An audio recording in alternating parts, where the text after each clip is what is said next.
Welcome to the BARFOOT Thompson Auckland Open here at the North Shore Squash Club, and a couple of great finals coming up today with some really talented players in the final. I've got Shelley Kitchen with me now, the former top 10 player and Squash New Zealand high performance manager. Shelley, firstly the women's final, the two Australians making it through.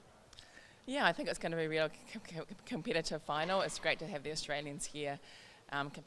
And it has been a long time, and one of the first Trans-Tasman sort of rivalries coming over and to play. So yeah, Sarah and Jessica, they've come through pretty comfortably, I think, and throughout the tournament. So yeah, I think it's going to really be a good battle.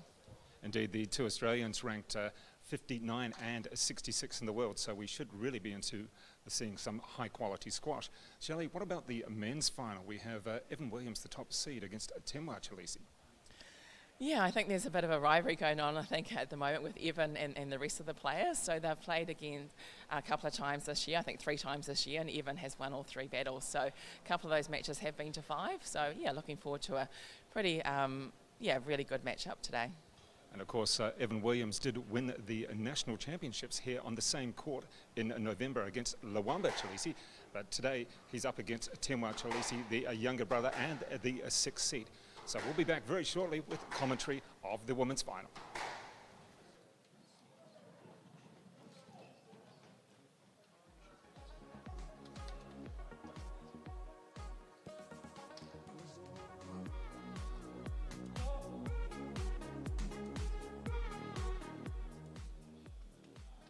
Ladies and gentlemen, let's now welcome onto the court the 2 finalists in the women's final of the BARFOOT Thompson Squash Open here, the Auckland Open. It is at the North Shore Squash Club. Let's get the first player out on the court from Australia, the 2nd seed, Jess Turner.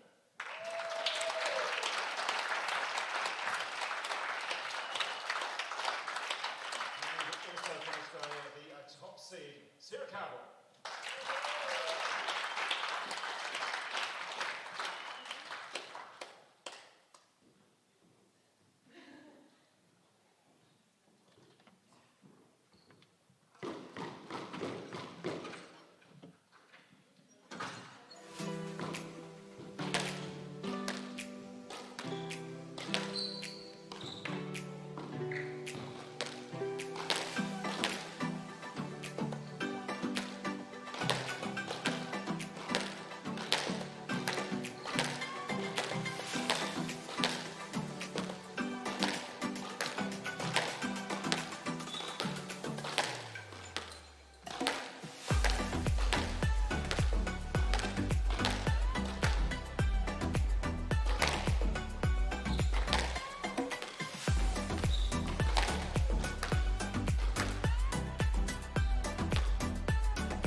Well, welcome in for this, the women's final at the BARFOOT Thompson Auckland Open. We're at the North Shore Squash Club. There you go, you can hear the officials.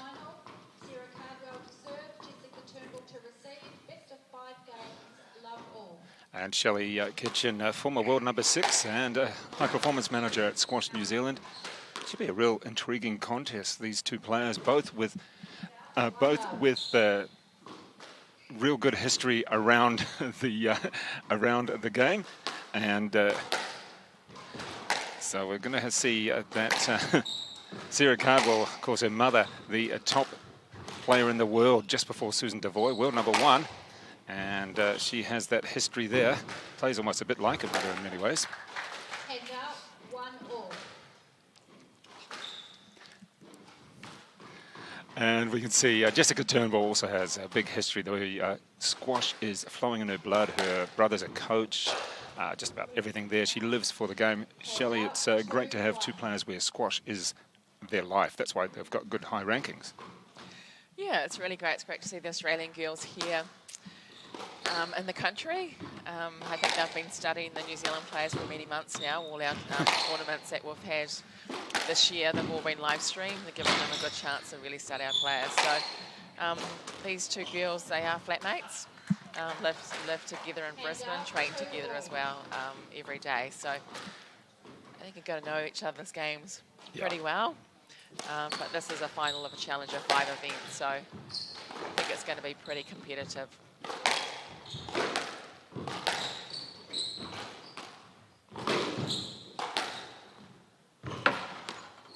Good depth there from Turnbull, really moving Cardwell around. Yeah, and Jess's game yesterday against Emma Miller, she was putting in the boast a lot and catching Emma out in the boast, and just in these past couple of rallies, she's been putting in some quick boasts as well. And we had Sarah Cardwell defeat the defending champion, the defending Auckland Open champion, Lana Harrison, in straight games. It was fairly straightforward. Whereas Turnbull did drop a game against Emma Miller, who really fired up and played some aggressive squash. But in the end, I think the full-time play that we had, Turnbull, you know, they are full-time players ranked at 59 and 66 in the world. Emma Miller just ranked underneath 100 and a school teacher. Yeah, there's both these Australian girls. They are committed to their squash at the moment full-time, which is great. Possibly doing some coaching as well. And Jessica Turnbull, she does run a squash club in Brisbane, where she's based. So you can hear the score is actually a 4-all. And there we go with the lob. Serves a real specialty of Sarah Cardwell.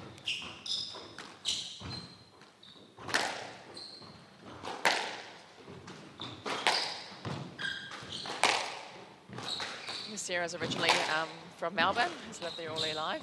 She just moved to Brisbane during COVID. Oh, well, that's probably pretty good timing at the moment anyway. Yeah, I think so. She went to a tournament in Egypt last year. I was talking to her last night. And, oh, that's a nice play. And then flew back into Brisbane and hasn't really left last year. So, yeah, she's trains at the set up in Australia on the Gold Coast, the National Squash Centre there, with Stuart Boswell. Very experienced Aussie player as the coach as well, Boswell, who's been around squash for a long time. So they've got an experienced coach and a lot of players training out of Carrara on the Gold Coast. So let's now have a look at this point. Oh, in the middle of the court there. Nice little dink at the ball, taking the pace off. And the drop shot from Cardwell got that 3-point buffer now. Yeah, Sarah's moving Jess into that front right-hand corner quite a lot. She's won quite a number of points in the corner from a drop or a straight drive. Oh, that's a great shot. Hand out, 5-7. I think both girls are sort of not afraid to go for their shots. Anything loose around the middle of the court, they are prepared to sort of put in a straight drop, move their players around or boast. It is good conditions today at the North Shore Squash Club. It's not too hot or too cold, really. No, it's really nice. The ball's flying around, which is good. End of end of May and it's quite warm. Oh, checking on, was it a double bounce? Let's take a look at the replay here. Yeah, I think she just. I think she picked it yeah, up. I think she just got it. Alex Hayden, the third ranked of the Australian players here, still a teenager, she said that she found the courts here, the ball was really pinging off to start with, and gave a little bit of a surprise. Yeah, I think there's lots of people in the club that it does make it a bit more livelier. Oh, that's a great boast and a great get from Jess. Oh, it's a good get, but the domination from the centre of the court there, Cardwell, she's got such a great squash brain. Maybe her mother will say it's because of her, Vicky Cardwell. And that was a well-played point. It's a tricky master shot there, reverse post volley. Yeah. I think she was going for the nick there. You can't really coach that, can you? So coming back, cutting the lead, which was 3 points for a little while there for Sarah Cardwell.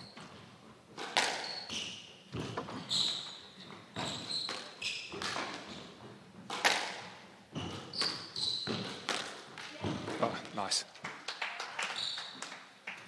Let's just check on that winning shot there. First of all, you can see Cardwell having to go from corner to corner. Yeah, both girls are really hunting down the balls, really impressed with their movement and sort of, yeah, fighting hard for the points.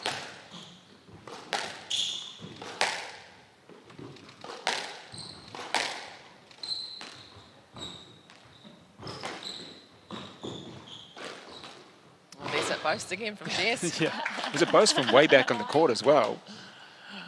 She hit the side wall very early in the shot. And now taking the lead. She's been trailing most of the way through. Yeah, she's playing with confidence, for sure, in this final.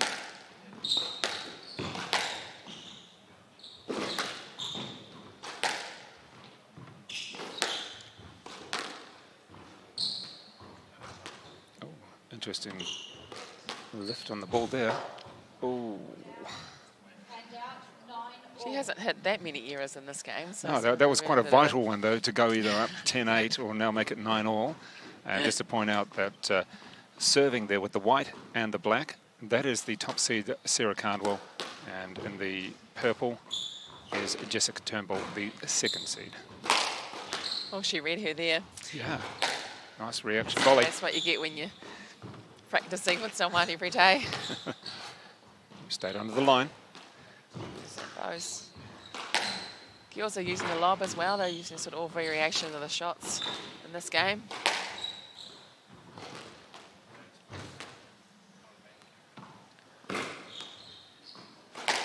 Oh, that's a great finish. Let's see the replay here, just from the side on and off the back. Here we go with bang, cross court.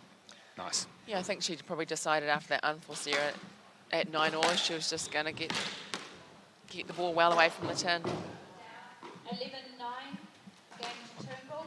Turnbull leads 1 game to love. And as you just heard the officials there, a 1 game to love lead now for the second seed, 11-9. That is Jessica Turnbull, the second seed, ranked 66 in the world, against Sarah Cardwell, the top seed, ranked 59 in the world, the two Australians.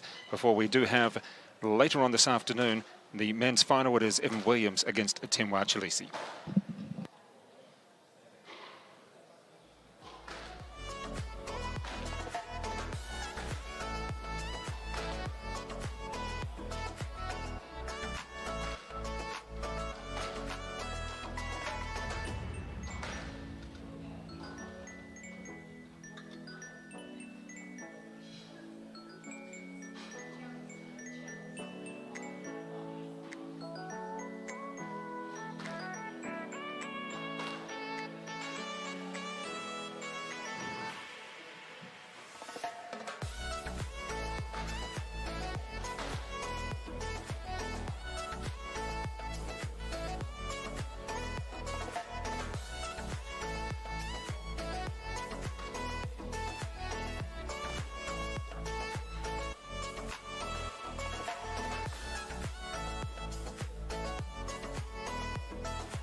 Well, Shelley Kitchen, quite an interesting first game of the women's final here with the second seed Jessica Turnbull, ranked 66 in the world against the top seed. That is Sarah Cardwell, only a few places better off in the rankings, in fact 7. They've been, both of them, in a number of PSA Challenger finals. Surprisingly, though, it's Sarah Cardwell who's won 5, but been a finalist 10 times, whereas Turnbull has won 3, but been a finalist 20 times. Now, she's the younger player by about 4 years, Turnbull 25, Cardwell 29. So, interesting record there, and not a great point for Cardwell to start with. Let's see what happens here as we see the serve from Jessica Turnbull. Yeah, the first game was pretty fast and furious. Definitely impressed with Jessica's style of play. She's really strong on the volley. Well, she came from behind. She was down 3 points there and just slowly worked her way back, and then it became 9-all. And she got a quick boast in the air and sort of doesn't really play any errors. Nice squash. Well, it'd be interesting if we see the players go a little bit deeper, particularly into the forehand side. We have seen a few balls during the previous matches just drop away in that forehand corner. It's not exactly easy, otherwise people do it all the time. That's better though. That's what we're talking about. Yeah, the ball starts off flying around and pretty bouncy in the first game. By the second and third, it does get a little bit deader, especially in the back corners. Looks like Sarah's trying to slow the pace down a little bit, using the lob serve. Oh, got to be stroke. Stroke to Turnbull, hand out. Jess is getting some really good balls back as well. So Sarah pretty much unlucky the there. Almost played the ball back at herself, so it had to be a stroke. Oh, nice shot. Yeah, it's a bit more assertive, isn't it? Just to really play that cross-court shot. And we could see actually in that view there, Caitlin Watts. Ooh, did that? How's your eyes on that one, I Shelley? think it was fine. You think it? Okay. Yep. That must be my eyes. Remember, And there's that post again. if the ball touches the line, it is out on those high ones. That's nice. We've seen 2 of those, one on the backhand now and one on the forehand. So when she does go forward, Sarah Cardwell, you know, she can hit those winners. Yeah, when she's taking the ball in short without an error, you know, Jess has to run pretty hard, and Sarah. Oh, all right. 5-3.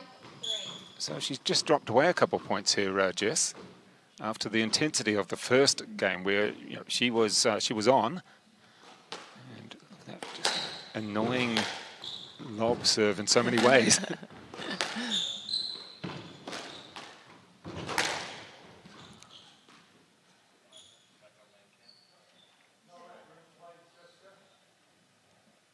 So the expectations from both players. Was it going to be a let stroke? Yeah. No let. Yeah, I think the ref, thought that was probably the correct call. Yeah, that Jess actually had quite the front wall to play that shot. Could maybe a safety issue, but yeah, good to see. Shelley, tell me about the lob serve. How does it help a player when you put in such a high serve? Because there's high ceilings here. Is it just that people have to wait for it to come down? Yeah, they are really quite hard to receive, the lob serves, and actually quite hard to execute as well. Right. So I was never one for the lob serve.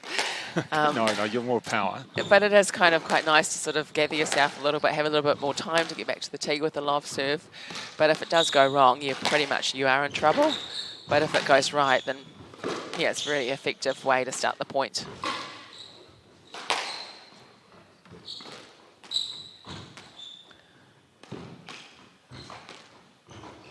Oh, nice shot. Yeah. Just sort of dabbed at the ball rather than hitting it. Yeah, I think in the past, Jess was getting that ball out of the front corner. She's not really counter-dropping.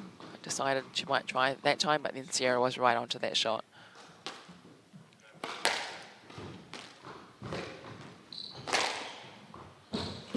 And again, a nice cross-court, driving it low as well. That's the other thing. Yeah, so I think it is all starting from Sarah's serve, and Jess's return of serve is a little bit loose at the moment, giving Sarah the chance to put the ball in short. Oh, Oh, into the tin there, and getting closer to a game ball, just a couple away from the second game for Cardwell.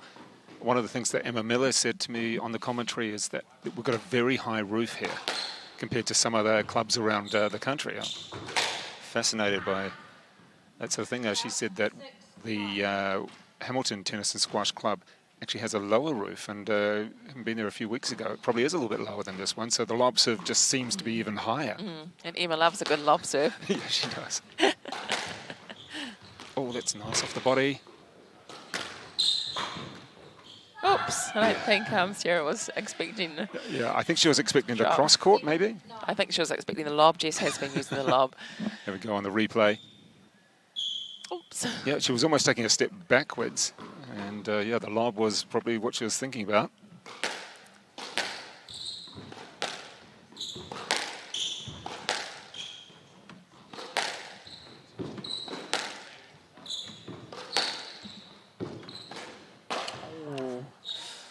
Wow, she's made a few errors this set compared to the first one.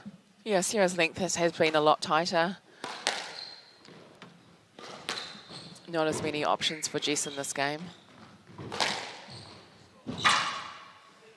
Oh, I think she got that one. Nice.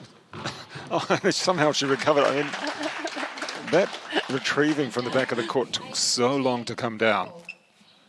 I think it was more the surprise. That was the high roof. Yeah, there you go.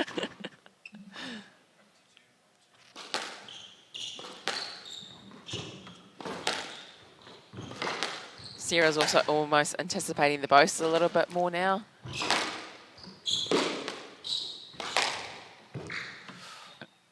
And we're waiting should be...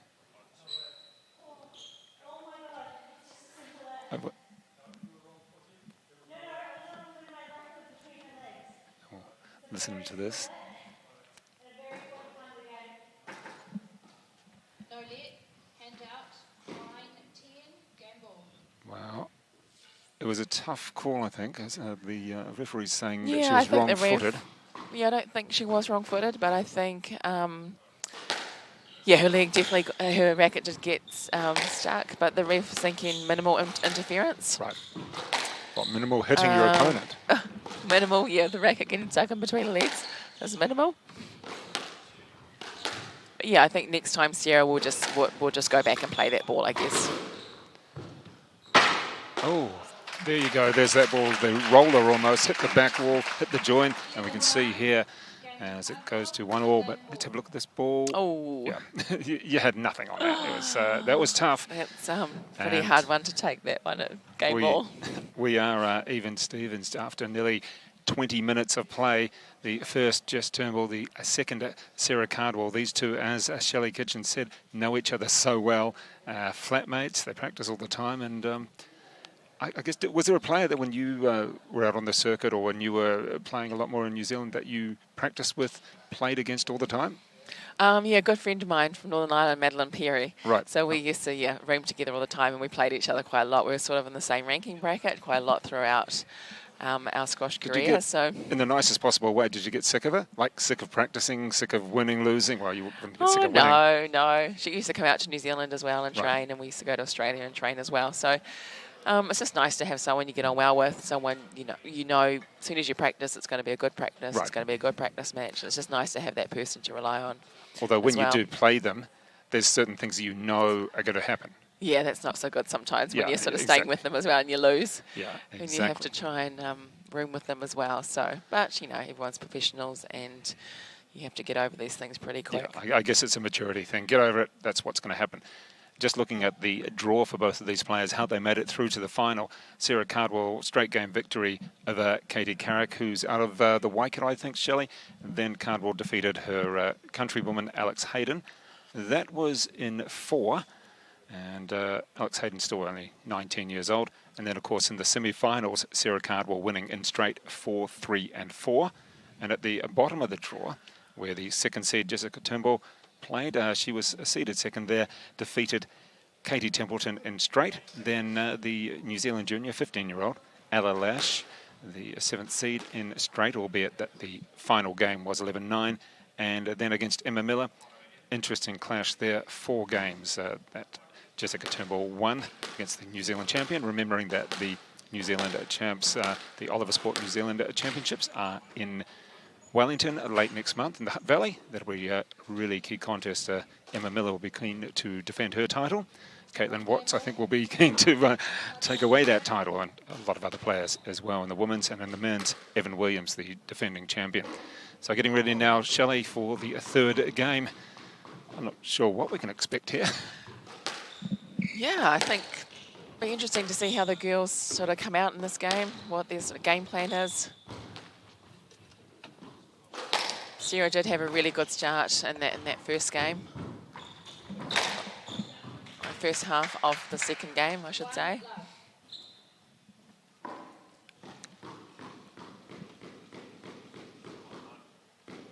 I mean, experience and age, there is 4 years difference with cardball.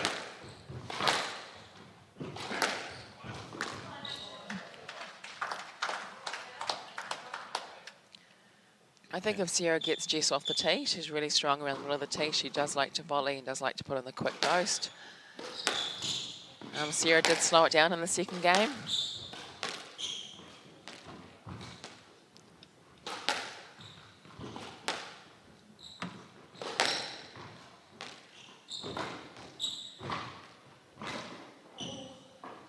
It's a nice counter drop 2-1. from Jess.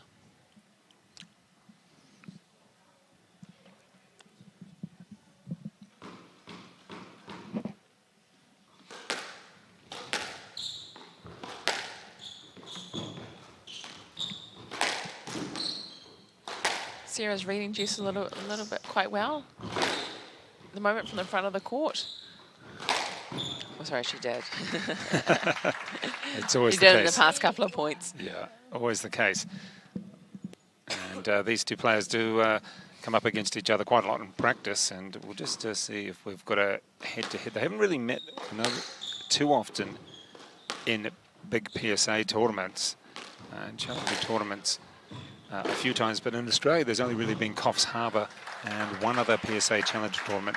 They are what we'll call 3 tournaments, and we're very fortunate here in New Zealand. We've had a number of PSA Challenger tournaments where midway through, I guess, a series of events around in New Zealand, whereas in Australia they're just really starting as such. Yeah, they are. There's a big sort of Australian tour coming up in July, which is really great. We've got some New Zealand players travelling over there, mostly after the Howick Open, middle of July. So, yeah, we've had a number of tournaments here in New Zealand up until this point, which has been really good for our players. Well, really their good latest for world rankings. Sorry, Shelley, in their latest match they had at the Australian Open in the semi-finals, it was Jess Turnbull who won that clash, and that was in 4 games. There we go, Australian Open semi-final. 3 games, actually, so a good win in the Australian Open semis for Jess Turnbull over Sarah Cardwell. That was the last time they played in a PSA tournament. That was a Challenger tournament, that one. And just see now, Turnbull's just racing out to this lead in the third. So we really had a bit of a topsy-turvy game. You take one set, I'll take the other one. Yeah, I think I was expecting that, I guess, just knowing that they are... well, knowing that they're just so just familiar, playing, aren't they? playing partners, and yeah.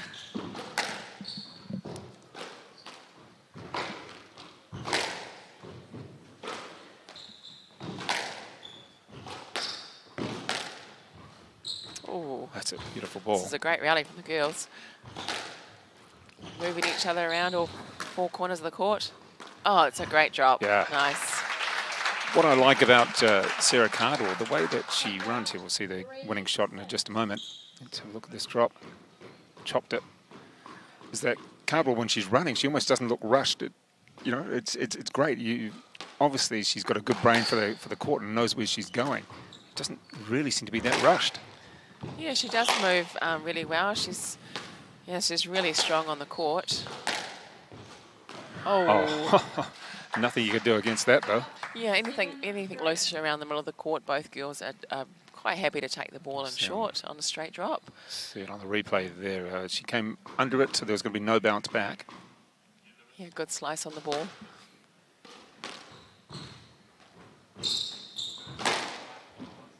Yeah, There wasn't much she could do about that. It was really just planted across the court, deep into the forehand from Turnbull.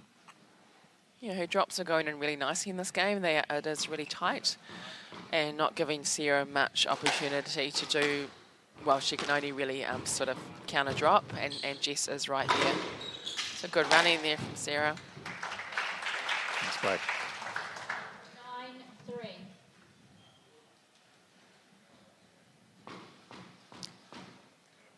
So it is just Turnbull there with the serve, the taller player in the purple.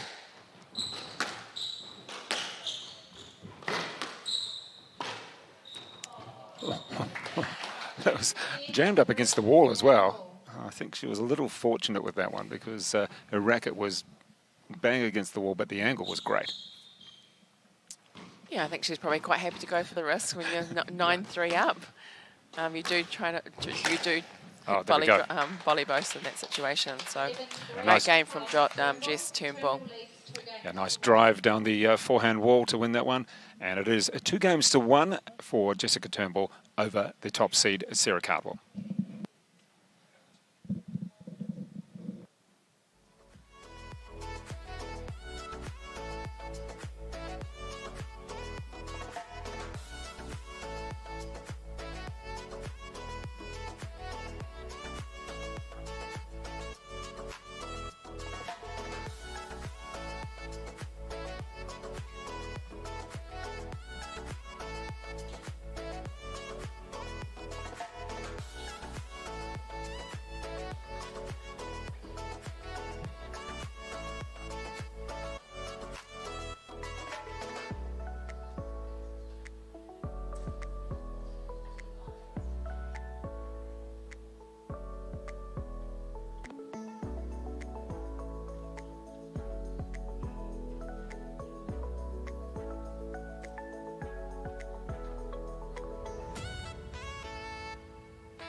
And you can already see it is Jessica Turnbull out there just doing a few volleys to herself. And meanwhile, Sarah Cardwell's been taking all the time she's required. Reminding you that we do have the men's final of the BARFOOT and Thompson Auckland Open. It is the top seed, Evan Williams, against the 6th seed, Timwa Chalisi. And that should be a very exciting final. And Evan Williams trying to keep his unbeaten record. In fact, he hasn't lost since around about July, I think it was last year. June, July October last year. year. October, oh my goodness. Of course. Because the Nationals were pushed back last year. Exactly. So that's still a big winning record. A lot of tournaments he's won. 3 PSA Challenger tournaments plus the injured champs. And the error there from Jessica Turnbull to start the 4th game. And Shelley, you're probably picking it's going to go 5, aren't you? I think it's going to go to 5, yeah. If Sarah keeps hitting serves like that, it's definitely going to go to 5. Oh. Almost missed time, but it came out very well. And down the backhand wall, there we go, going cross. And just a little bit messy to start with. Yeah, I think Sarah got a good lead in the second game. Oops. Sarah got a good lead in the second game, so, and it's that serve's going pretty well too. Good depth.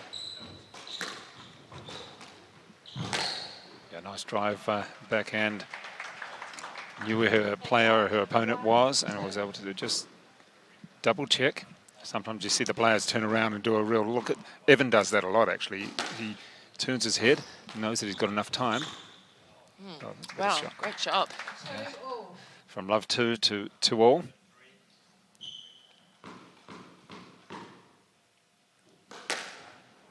That camera angle, it looked as though the court was on a real angle, sloping, just the way the camera was.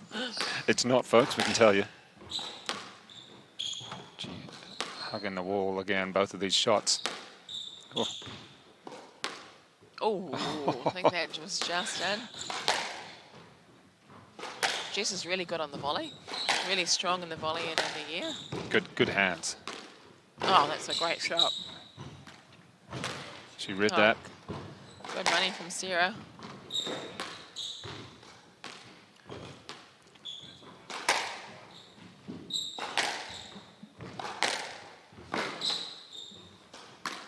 Nice. That's a great rally.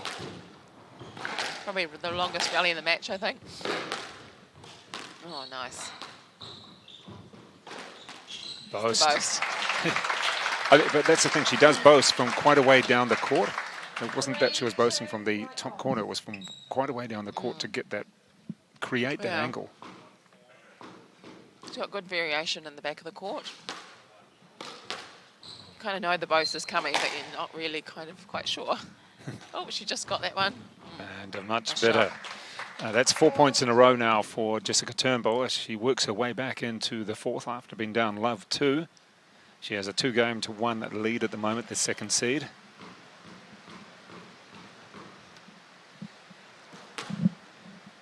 And from a sunny day in Auckland, it's now raining. Hopefully it doesn't come across. That's nothing new for Auckland, right?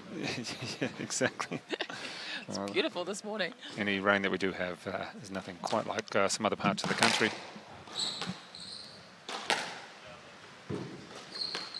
Oh, I think that just popped out in the back corner. She wasn't really expecting. Yeah, you can see her hands out going, what happened there?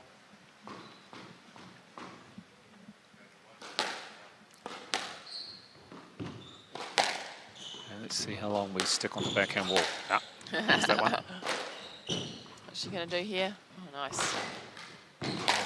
She had, that's Jessica Turnbull completely had Sarah Cardwell out of position there, and the big open court. Cardwell didn't even try for that one. It was going to be near impossible to get.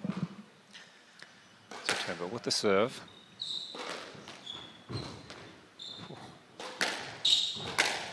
That's good. That's good play. 7-3. Oh, a little bit of frustration. She knows this match is slipping away from her. Now, 4 points down isn't too dramatic, but... No, it's not. She can definitely get it back. Possibly needs to go long a little bit and a little bit tighter as well. Oh, there's the error. Played that one pretty much straight into the floor. Yeah, Jess makes a few errors like that, so definitely still in it. Only 3 There's points Alex away Hayden from her. and Caitlin Watts at the end of that line there.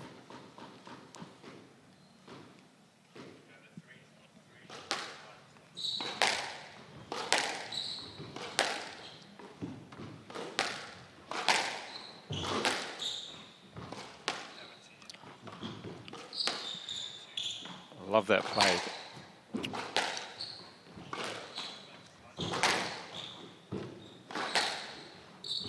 Changes of direction.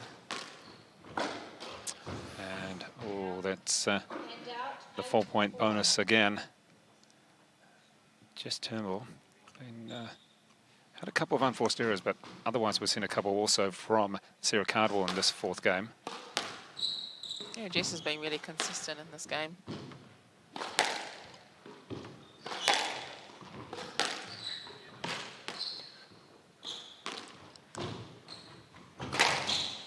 And nice shot. You would have thought that she was going to play it down the forehand wall. Instead, played it in the middle where she obviously felt that Turnbull was going to be coming through and then almost hit the body. I think Jess was going for the straight drive there. Yeah, nice. Well, a couple of points back. Not over yet. That was the replay there.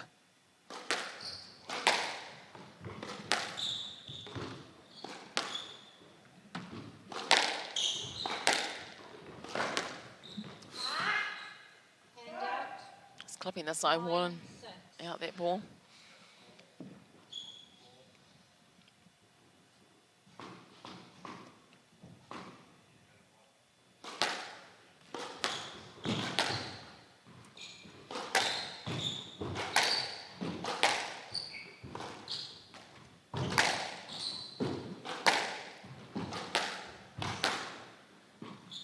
Oh, I think she just got that one.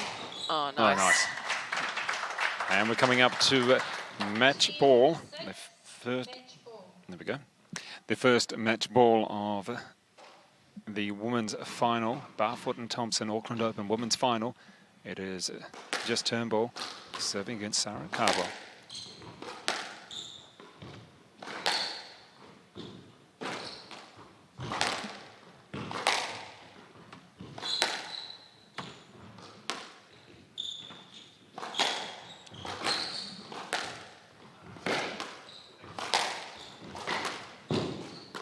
Oh, well done. It was worth a go, and it came That was off. a great shot. Yeah, it's a great one to finish with. It is a 4-game victory, 11-9, 9-11, 11-3, 11-6, and well done there to our winner, and to both players indeed. A victory for Jessica Turnbull, the second seed, and that is her 4th PSA Challenger title, defeating the top seed Sarah Cardwell. And well done there to the 2 Australians. And you can just see she's, well, I think she's happy. She's got a face in the towel there, Shelley Kitchen. Just a quick summary about that match.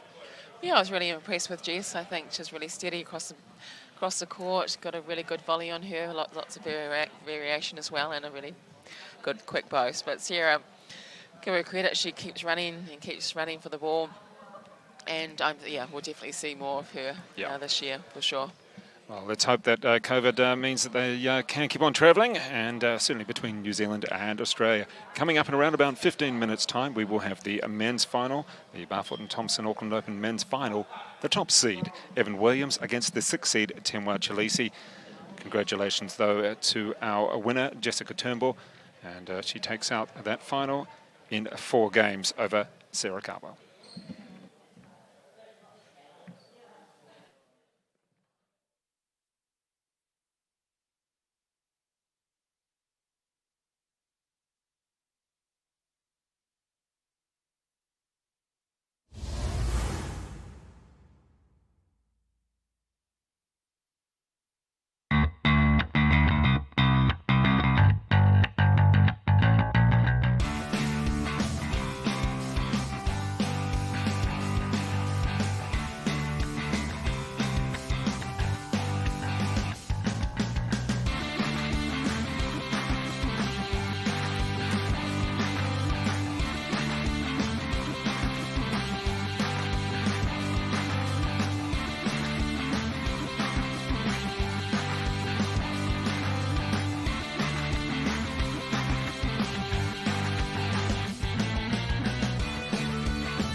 is the 6th seed, Timwa Chalisi.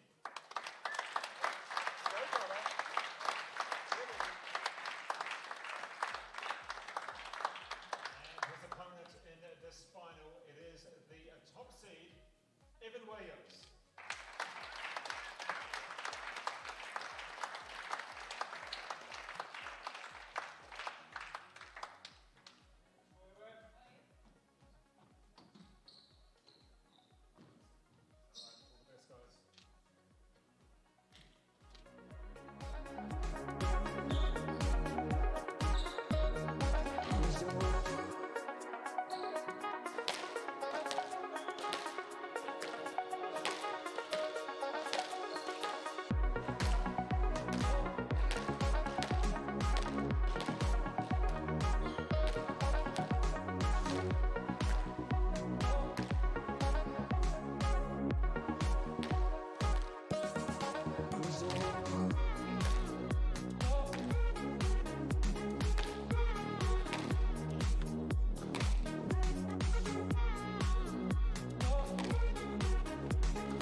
So welcome in for this, the men's final of the Barfoot and Thompson Auckland Open. We've already seen a 4-game victory in the women's final. The two Australians, second seed Jess Turnbull defeating the top seed Sarah Cardwell. That scoreline 11-9, 9-11, 11-3, 11-6 between those two very good rivals, in fact they're flatmates.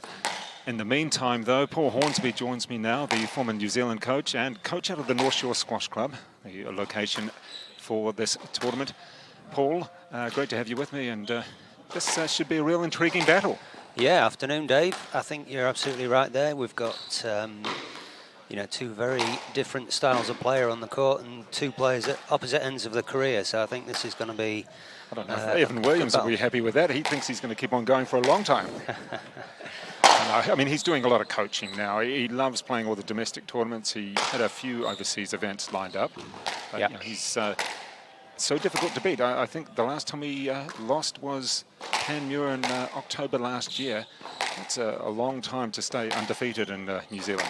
Yeah, well, that's right. I mean, he's the best player in New Zealand. That's a fact.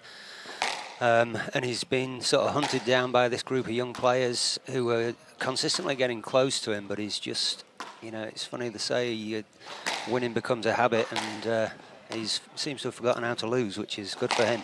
Would you say that Timwa, Lawamba and Joel in particular, those three, would you say that them hunting him down is sort of inspiring Evan in many ways? Yeah, I mean, you know, Evan prides himself on We've being... got a dog as a spectator as well. Oh, nice. Yeah, Evan takes a lot of pride in his performance and his preparation as well. So, I think the day that he loses the hunger for staying on top of these boys will be the day that he hangs his racket up as a player. Yeah, at the moment he is the NZ champion, and you're getting the thumbs up there, Paul. That's good.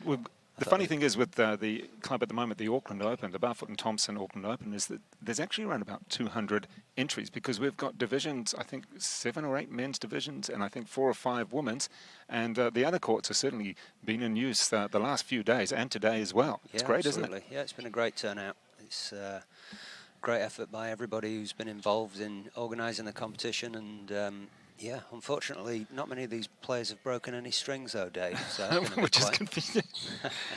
Well, that's the other thing. In squash, how regularly would players break strings?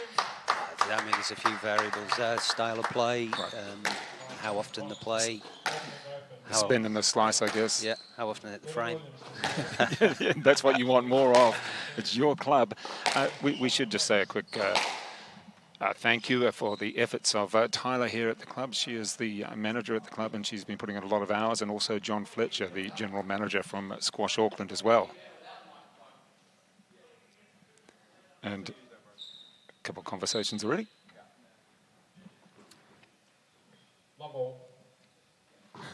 But I think they were a bit keen to start even before the referees were. Maybe Evans maybe got a plane to catch, has he?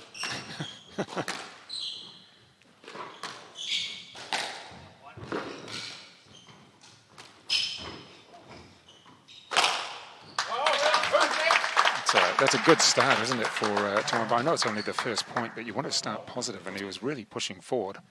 Yeah, and I feel like he needs to as well, Tenwa. You know, he's had a much tougher route to the final here, so he really has got to come out all guns blazing and kind of stamp his authority on this match.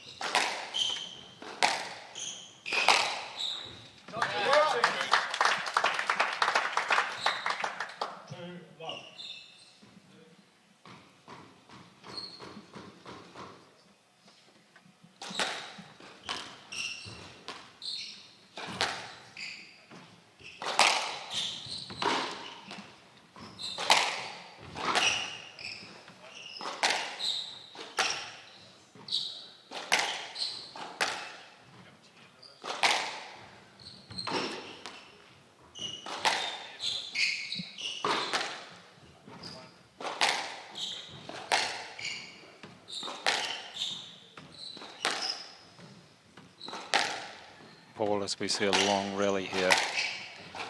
Yeah, well, this will be what Evan will want. He's not going to be in any rush to win this.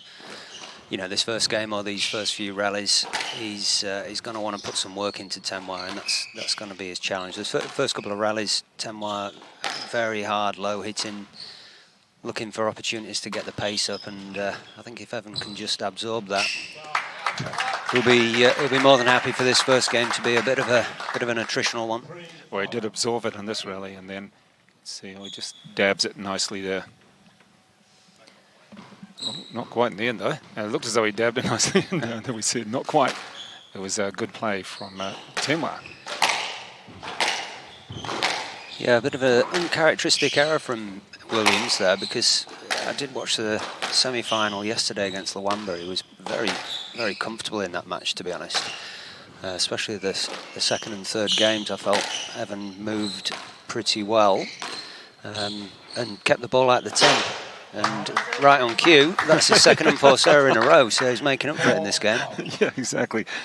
Just looking at the draw for both of these players, of course, Evan Williams had a bye in the first round, then had a really competitive win in 4 over Chris van der Sam, then over Finn Trimble straight, and Nicholas Calvert in the quarterfinals in straight. That was a good win, and when you beat Nicholas Calvert in straight games, that's a fairly good victory.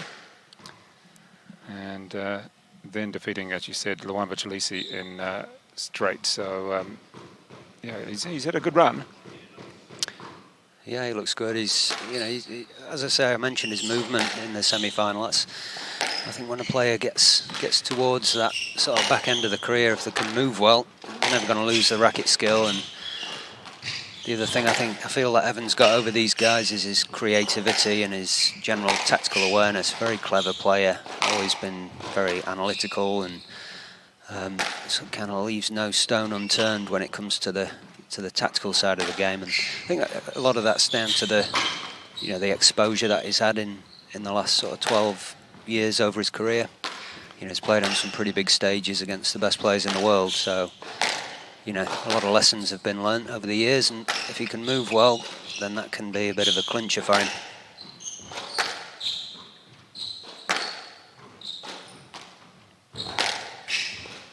Yeah, that's well straightened from the front. So, Paul, what does a player like Evan actually improve as he gets older? Is it more about his knowledge of the court and that he doesn't have to hit hard on every shot? What do you get out of a player as you get more mature in ages? Yeah, well, I think you just learn to sort of figure out what's the best sort of tools for the job at any given time, really.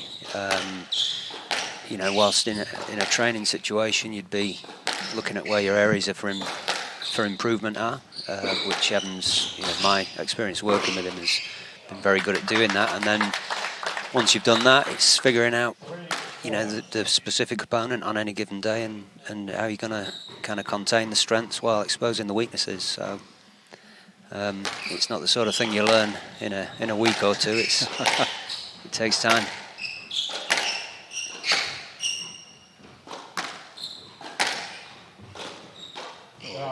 Well, the error's now starting to come from Temwa Chilisi.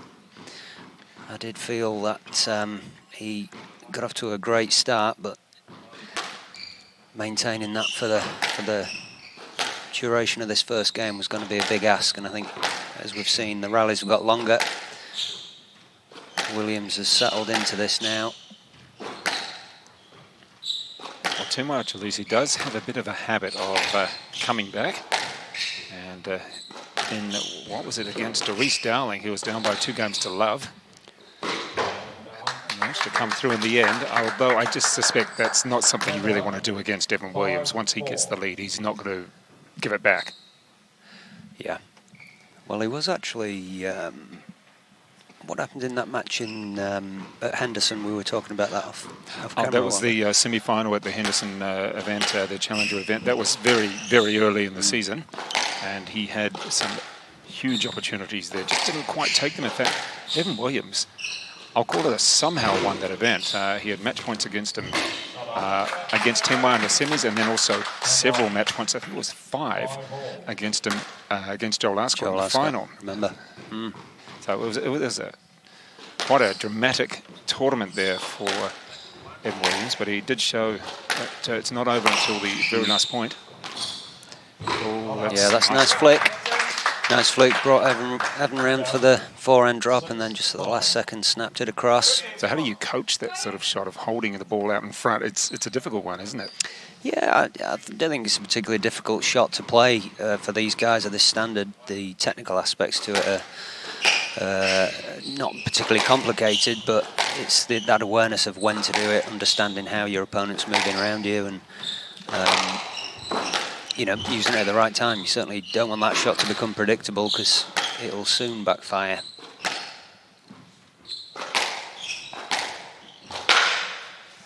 Well, that's poor, really, it has to be said. There's no pressure whatsoever on Chilisi there. But it is the temptation that you just want to drive through the ball and power it through. But even if it had come off, it still wouldn't have really done much in the point, would it? Bit of a snatch. And as the coach here at the North Shore Squash Club, Paul Hornsby, do the courts play in a particular way, or is it just different environments, as in the heat or the cold, people around? Yeah, I mean, these two courts around the back are fantastic courts for a number of reasons. For something like this, it's great for the spectators from a coaching standpoint. I spend most of my life around here, and it's great having two courts. They're very private from the rest of the club, and you can get some good group sessions going. But I would say these two courts have got a slightly different front wall. They make a different noise off the front wall. These two players going point for point at the moment.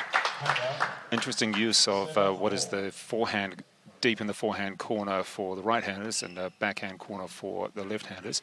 Ball does seem to just die away a little bit in that particular corner. Right. I mean, it's windy. When you put the ball so deep, it's going to, isn't it? Yeah, and that back corner, and just as he's played there, oh dear, that was not even close to the top of the tin, so he'll be kicking himself for that one. Backhand drop yesterday, he won a lot of points from the deep area of the court. He's made a few errors with it today, though. Well, so far in this first game, as you can see, 8-7, but we haven't really seen a player take the initiative just yet. Right. We had Tenwa with a 3-point buffer to start with, and it was turned around.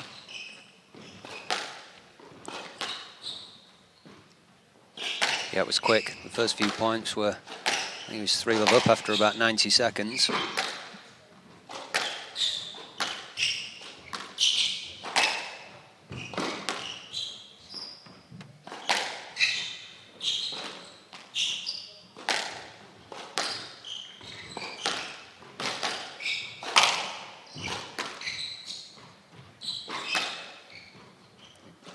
Good depth there on the shots.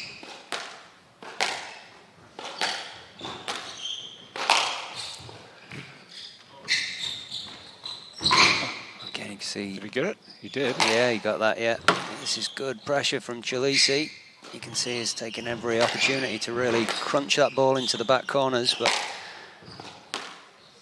Evans absorbing. Well, this is the sort of rally that can make and break as we get to the business end of the first game. That's right, yeah, and again, that's not a great boast there from Chilisi. Well, here we go on the replay. That's definitely not a forced error for me.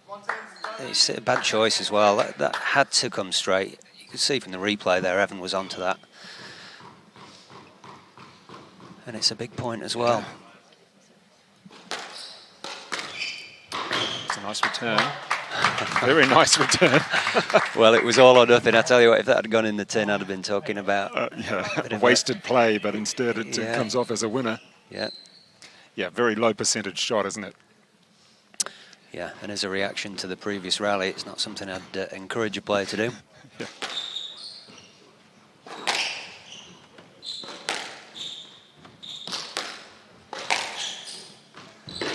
That's good, solid hit. Oh, that's brilliant. I tell you what, if that had rolled out the neck, that would have been the shot of the tournament. Exactly.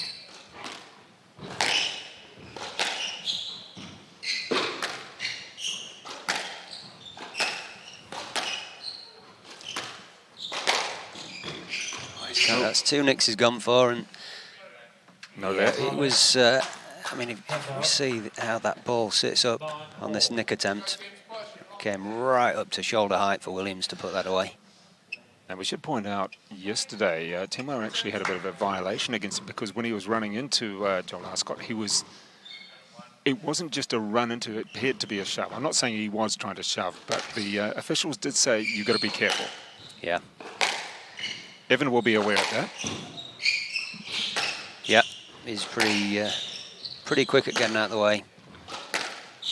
He's a funny one, Evan, really. I feel like there's not, he moves obviously pretty well around the court. He's not a big chap. He tends not to be a huge amount of errors, but he does always seem to manage to have a conversation with the referee, doesn't he?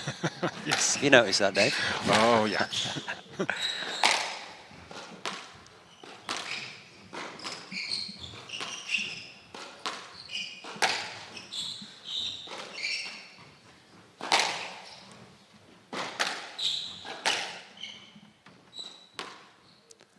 Good use of height there from Tenwa. Didn't see too much of that from him yesterday. Question there from Evan Williams. Yeah, I felt that stayed in.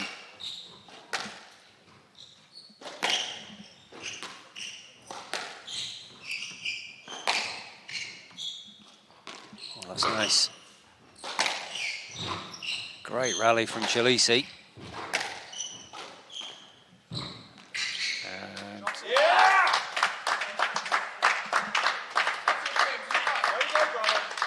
You can hear the supporters there. That's Luamba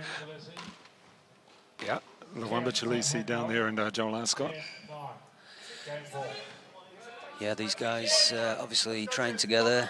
John Duggan there as well from and Evans, the father there, just having a drink in the meantime. But that is the first game ball. Good support team. Always get behind each other there at each other's matches.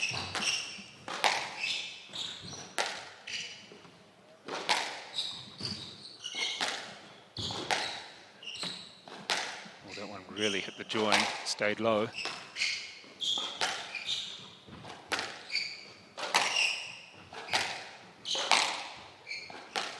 So just one game ball for Temuera Chilisi. I feel like this is important for him to take this first game. Yep. More important for Chilisi than it is Williams, really. Yeah, making a comeback against Evan Williams isn't advisable. You've got to take the game to him. Oh, he's gone through that interference. The rally just slowing down with it. Yeah, that's well taken. Fantastic finish to the game there from Chilisi. Evan, you've got to be careful with that. 11-9 going to Williams, to Chilisi. He needs one game to love. Yeah, it's just got to be a very careful one that goes over the back wall. I didn't actually see what happened there, Dave. Well, I was too busy talking about the squash. Racket there and kind of bounced it, and somehow it went over the back wall. Now, if you hit someone, and I know certainly in tennis you do it intentionally or unintentionally, and Novak Djokovic has had some issues with the ball doing that, you can be defaulted. Yeah. He almost actually hit Joel and Luamba there. It was unintentional, but just you shouldn't push your luck that way, should you? No, he came off the court with a smile on his face. Yeah, he's just. I think he was relieved that he didn't get told off. In the meantime, that is the first game there. Temuera Chilisi against Evan Williams. Just remind you that Jessica Turnbull, the second seed in the women's, came through in 4 games over the top seed, Sarah Cardwell. So coming back very shortly, you can see the advice there. Temuera Chilisi, a good start.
Evan Williams back on court fairly quickly.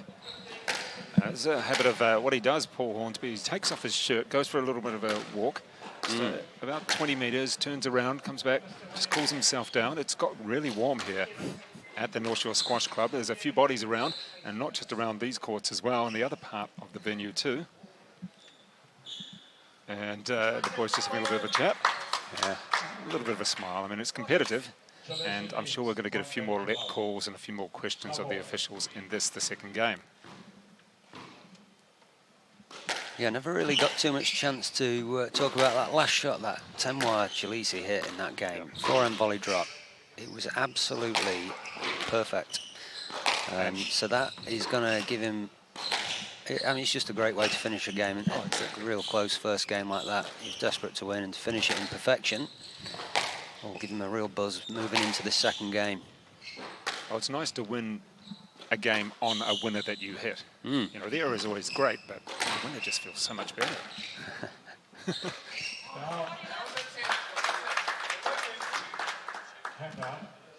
Well, I feel that this is going to be a crucial time in this match, Dave. I think what we're going to see is Evan Williams really sort of try to pick up the pace and get some real tough movements into Chilisi.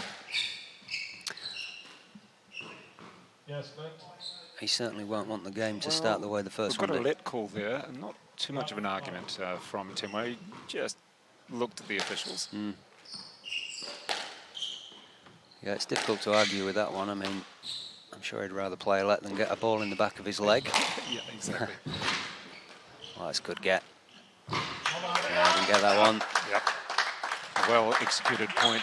He was patient with it as well. Yeah, you can see on that replay the distance that he put between Evan and the ball.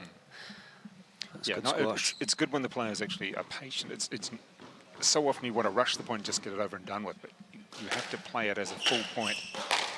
Yeah.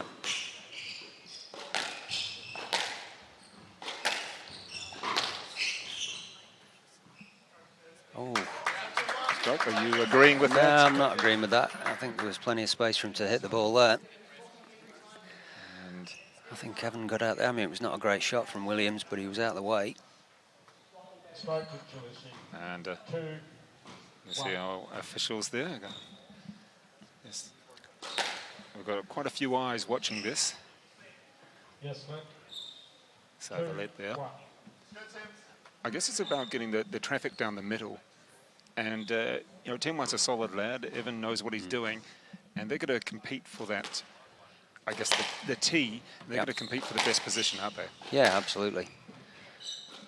Yeah, as I said, it was a wayward shot from Evan. It's, you know, you're not going to see too many lets when the ball's tight to the sidewall. Certainly not in that space of the court, anyway.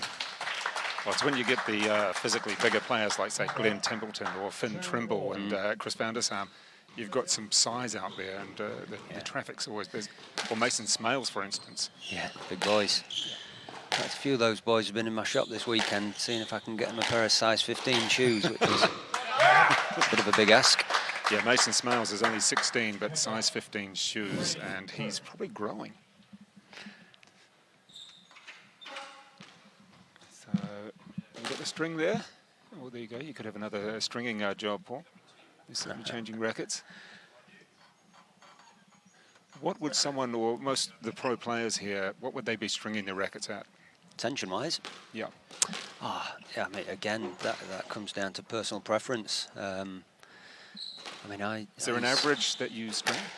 Yeah, I'd say around sort of 25, 26 pounds per square inch, but then again, you've got different racket shapes, you've got different string types, and then personal preference. It's, yeah, I strung So for... if you are stringing above 25 pounds, what's that going to give them? More power or more control? Control, yeah, more control. The tighter the strings are, you get more control. And then the looser, more power within reason. Are you thinking of having one done, Dave? Is this why you're asking? I've got access to a few rackets. And I'm not busy after this. I'll be exhausted after this week.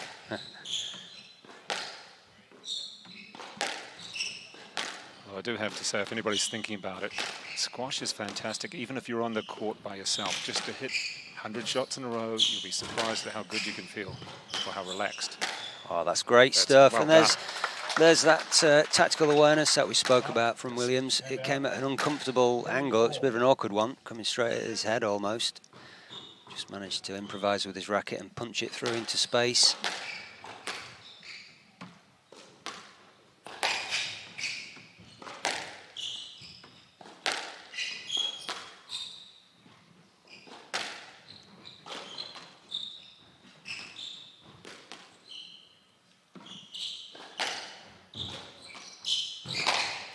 Well, for me here, Dave, it just looks like Evan Williams is starting to free up in terms of that racket. Racket works, looking nice and silky. He's mixing it up.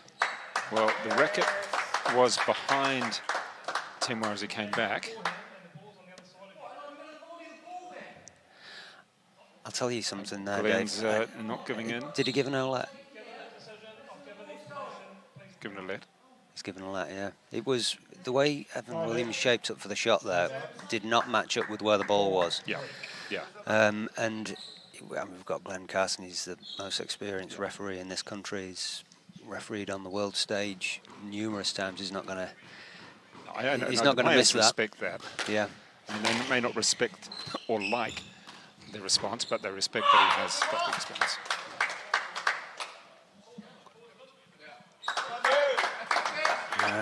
Williams thought that ball was down. I felt like it was good as well, to be honest. 5-3. Well, that's one of the problems. Well, not a problem, but when you've got this angle for us, or compared to when you're that close to the ball, you may see it totally differently compared to the referees or ourselves up high. Yeah.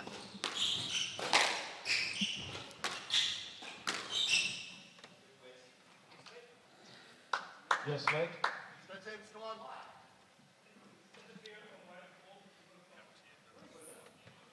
He's got to be a bit careful here, Williams. Yes, There's leg. no need for him to lose his focus. He was starting to look pretty good at 3-all, and he's constantly speaking to the referee, looking a little bit agitated, a bit snatchy. Not the time to lose your concentration. Well, I've been surprised that in the first game we hadn't had too many conversations with the refs. However, in the second game, around about 3 points in a row, including one stroke. Yeah. If it does go 4 or 5, we'll certainly see a few more. A few questions coming in as the tightness of the game. And the tightness of bodies in the middle of the court as well. That's out. Even then, Evan's having a look at the referee. Yeah, exactly. It's 4, 5. he knows he's not going to get a change of decision, but it's about slowly making or trying to get the referees coming your direction or in your favour. Yeah. That's a good That's shot. clever, yeah. Hand out. 6, Here it is. 4. Yeah, he was looking for another quick one off the serve. And a nice little shot there. Had the racket down low and way in front, able to take the pace off it.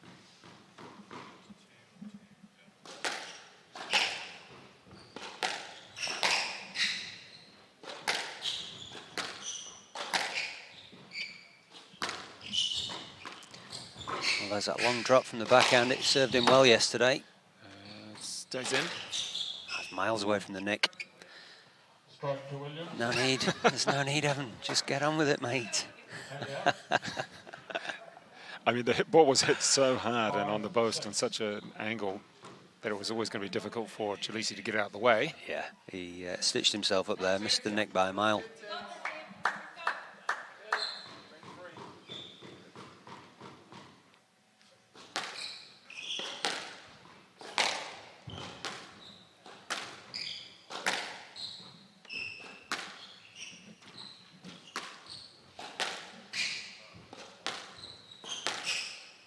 Slower release so far.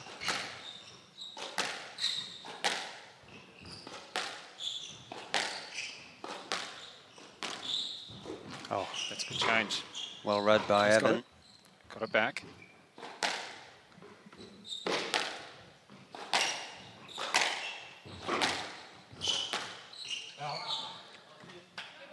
Bit of a rush of blood to the head there. That was way too much pace on that.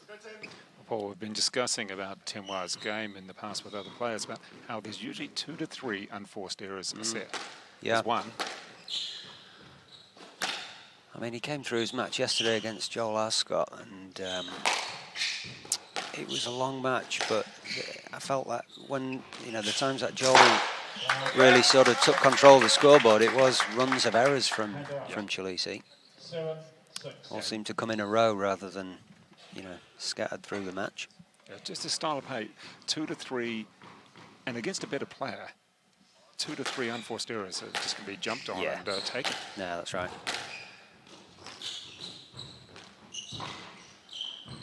Yeah, that's nice.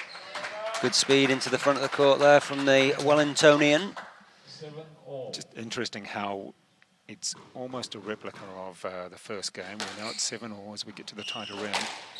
Any lead is chipped away. Yeah.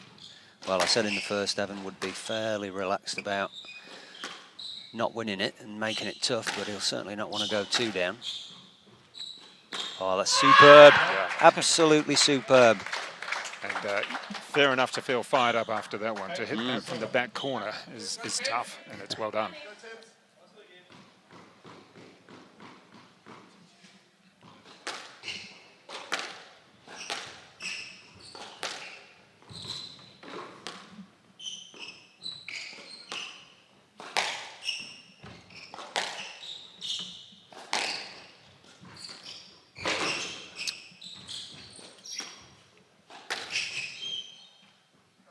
Yeah, very loose ball.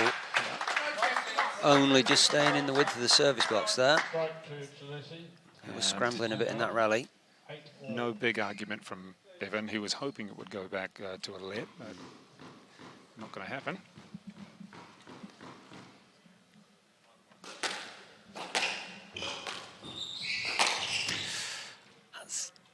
Oh, he's just not getting the width and tightness down that side wall. A couple of poor shots really from Williams.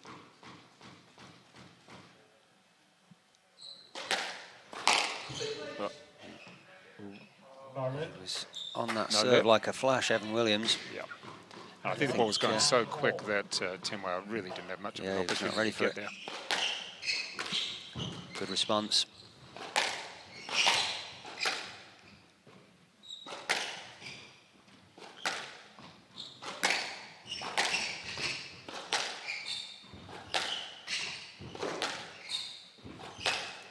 Oh, he's done really well to get that ball across the court. Timwa looking for a forehand volley, but that's a super length.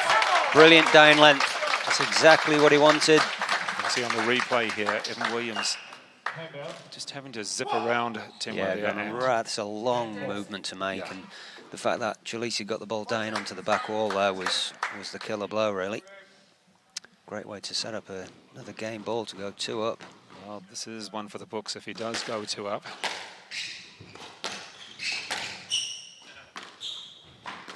And that's classy. That's classy. No But red. I think Timwa had any opportunity to get to that anyway because it was just too good a shot. Well, if Evan was ever nervous about being game ball down to go 2 love, he didn't show it there, did he? He was onto that very quickly. 0 margin for error. Perfect drop.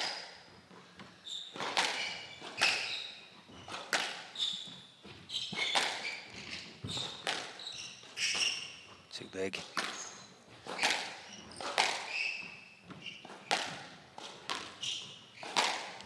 Oh, it's superb again from Williams. There you're seeing that nice silky, fluid wrist of Evan Williams. Well, he saves 1 game ball and now has a turnaround with the game ball going his way. That is Joel Ascott on with the mop. Yeah, it's got to be pretty hot down on that court right now. A lot of bodies here watching. And the temperature in Auckland is, well, it's not too bad for this time of the year. 11-10. Game ball.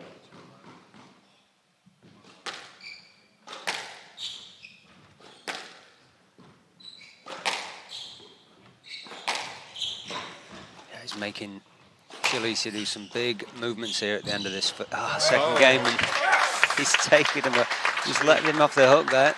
Oh, he really did. Let's have a look at the replay. So many options for Evan Williams. The right shot. He was really turning the screw on him in that rally. It wasn't just the top of the 10, it was the middle.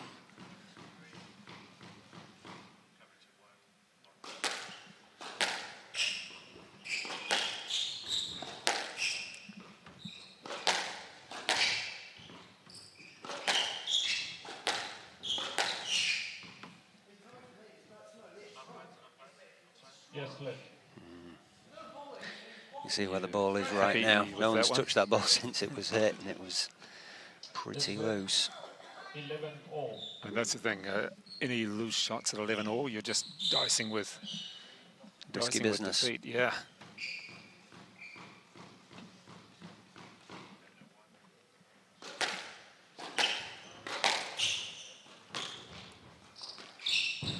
Great lift. And that's tight as well from Williams. That's not going to be a let. No left. That ball had gone past him, not particularly tight, but the fact it was dying onto the back wall, there's no way that ball was coming back. Big swing and a big drive, no bounce. Chance. Oh, could be a stroke. It is as well. Oh, there you go. Well, it was a big drop from Chilisi. Never cleared the line. And getting the explanation, Timwa Chilisi just nods his head, or even if he doesn't agree with it, it is It's not now going to change. It's not going to change, and I think that was a stroke all day long, to be honest. So good finish to the game from Williams. And Timwa Chilisi did have 1 game point there, and it was at 10-9. However, good work from Evan Williams to come back. We're now at 1 game apiece in this, the Barfoot and Thompson Auckland Open.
Well, it is one game apiece in this final of the BARFOOT Thompson Auckland Open. And Paul Hornsby, interesting, Evan, yes, he's always away from home. His base is in Wellington, but he just goes for a wander himself. He's experienced, I guess, to coach himself in many ways, but Temuera Chalisi has about 3 voices at him. Is there any preference, or is it just, personally what players like? Absolutely, personal preference, yeah. I mean, as a coach, I've obviously experienced speaking to many different types of play between games, and you think you've just got to have a different style for each player. Evan, obviously, he knows what he wants to do. He's got his own game plan, and he'll get on there and be able to figure things out. So, he is that one sort of player where you can see him in the semi-finals. He'll be watching the potential opponents. He'll be looking at them. I mean, he knows Temuera's game. Yeah, of course he does. Yeah, well, he's played him 3 times recently, hasn't he? And managed to win each time. None of them have been easy. And a stroke to start with for game 3. Yeah, I think that's 3 strokes in a row for Williams. 2 at the end of the last game.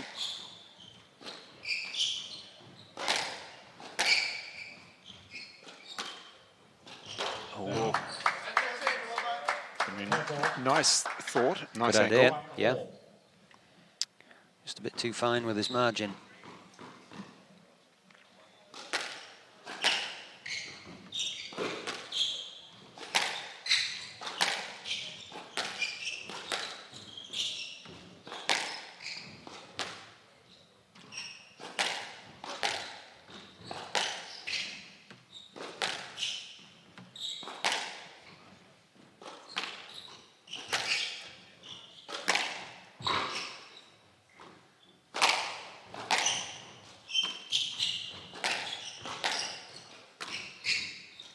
Great shot. Nice. Well, interesting though, that was a great shot to finish with, but we're seeing a lot of balls played down the middle there from both players. Probably not what you really want. No, a little bit on the scrappy side. It's sort of like stand and deliver.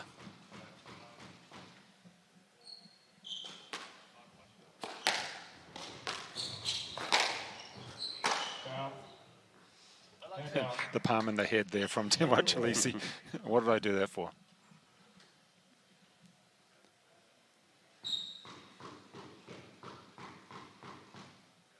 So far this third game, they're a little loose. We've had a stroke, we've had some unforced errors, players going for shots perhaps they didn't need to. Certainly the margins not so good. Yeah. I think Evan, as this match goes on, he'll try to be more and more clinical into the front of the court, and there's another top of the tin job. He'll be, as I say, will have had it firmly in his mind before this match that Temuera Chalisi's got more work in his legs throughout this tournament. So those movements are going to be more and more tough. I thought I stayed in, to be honest. Then again, definitely. Well, I wouldn't say I've got the best eyesight. It's amazing how 2 in the world. people standing next to each other, sitting next to each other, can see things differently. Did you see it? How did you? I did.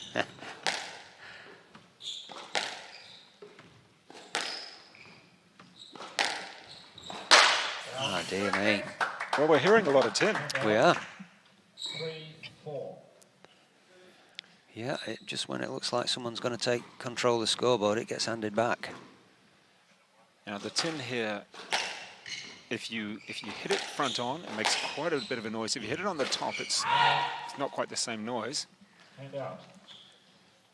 5-3. Yeah, you can certainly tell when it's hit the tin though, can't you? That's the most important part of it.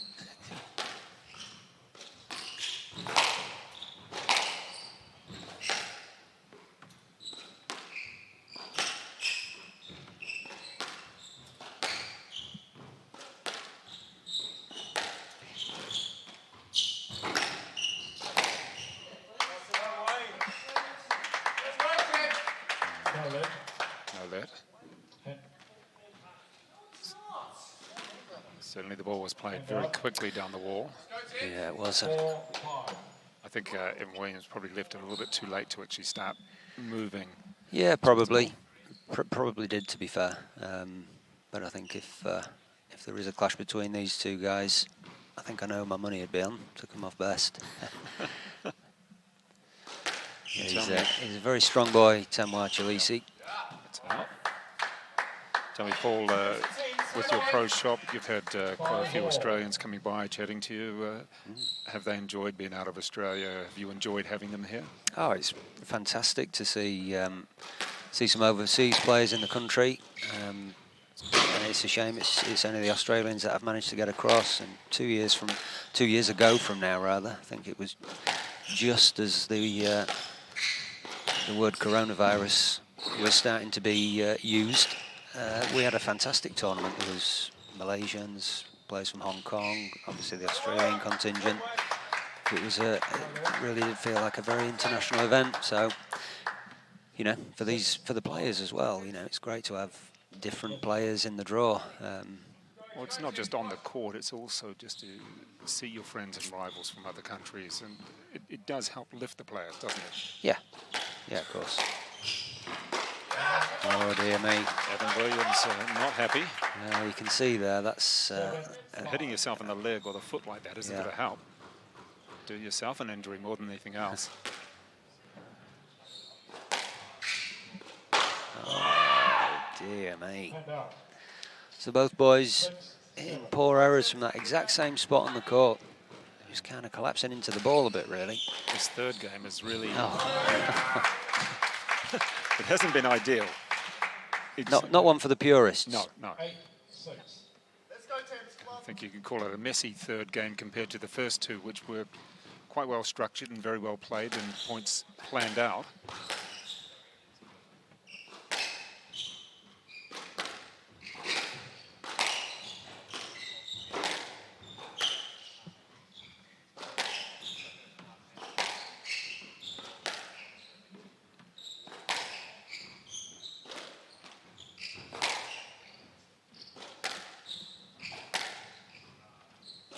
Oh.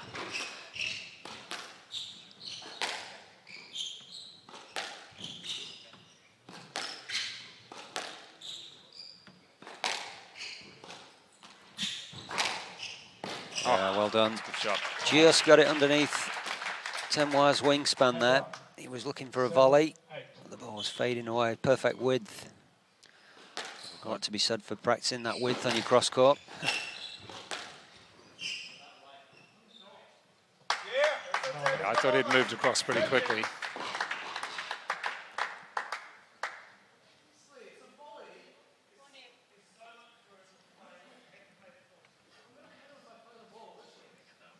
Did he get a let there? Hand out. No lead. Hand out. No let. 7. I think, to my mind, Temwa Chalisi moved pretty quickly out of the way. Left an opportunity for Evan Williams to play the ball.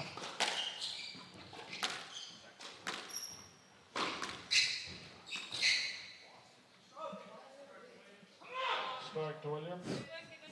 Hand out. Referees are earning the money now. Oh, yeah, very much so. And we await the decisions at times. It's quite good actually hearing the explanations from the referees and the players' questions.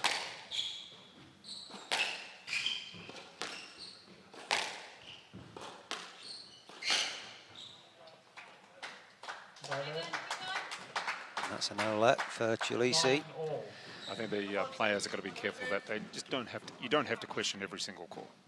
Some are more straightforward. I mean, Yeah. I'm sure they realise it, but it just becomes habit almost. Yeah, the thing is, it's never going to change, is it? See you as well. Moving on to the next point. Yes, left. Left box. 9-all. Really, what's happening here is the tension of it at 9-all in the third is affecting the players. Yeah, well, didn't get much bigger in terms of points, does it? 1-all, 9-all. Left box. 9-all. So another let. You can see Evan Williams ready to go straight away. Wants to keep the pace of this final.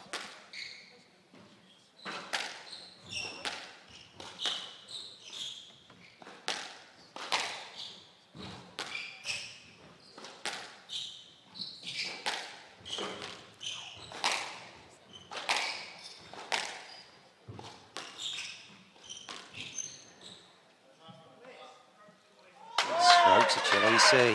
Wow. Oh, it's a tight call. It's a tough call. Stroke to Chilisi. Yeah, it was quite a heavy shot that Williams played. It came a long way from the front wall. Game ball. Not massively tight. It's a game ball for a 2-1 lead for Tanwai Chilisi. This is tight. It's tight on the scoreboard, tight on the court there as well. Yes, left. Okay, gets a lead this time. 10-9. Game ball. Well, I think both players just need to take that little bit of a breather between games.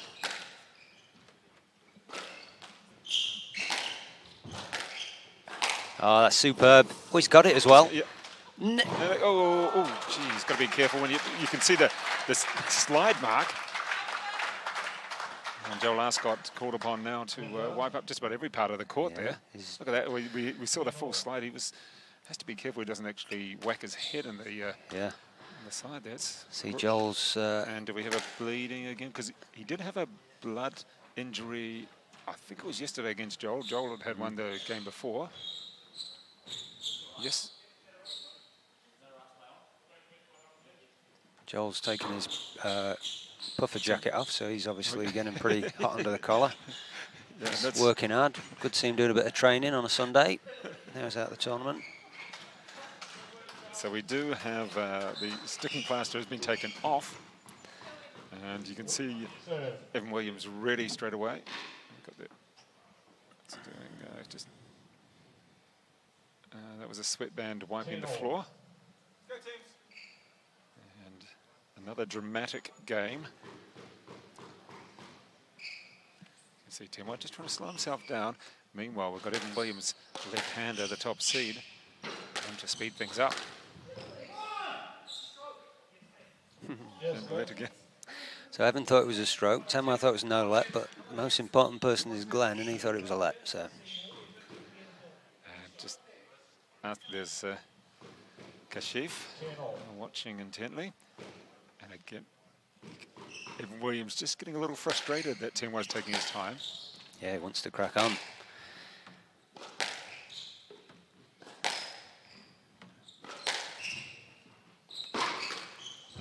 There again, that long drop out the backhand from Williams.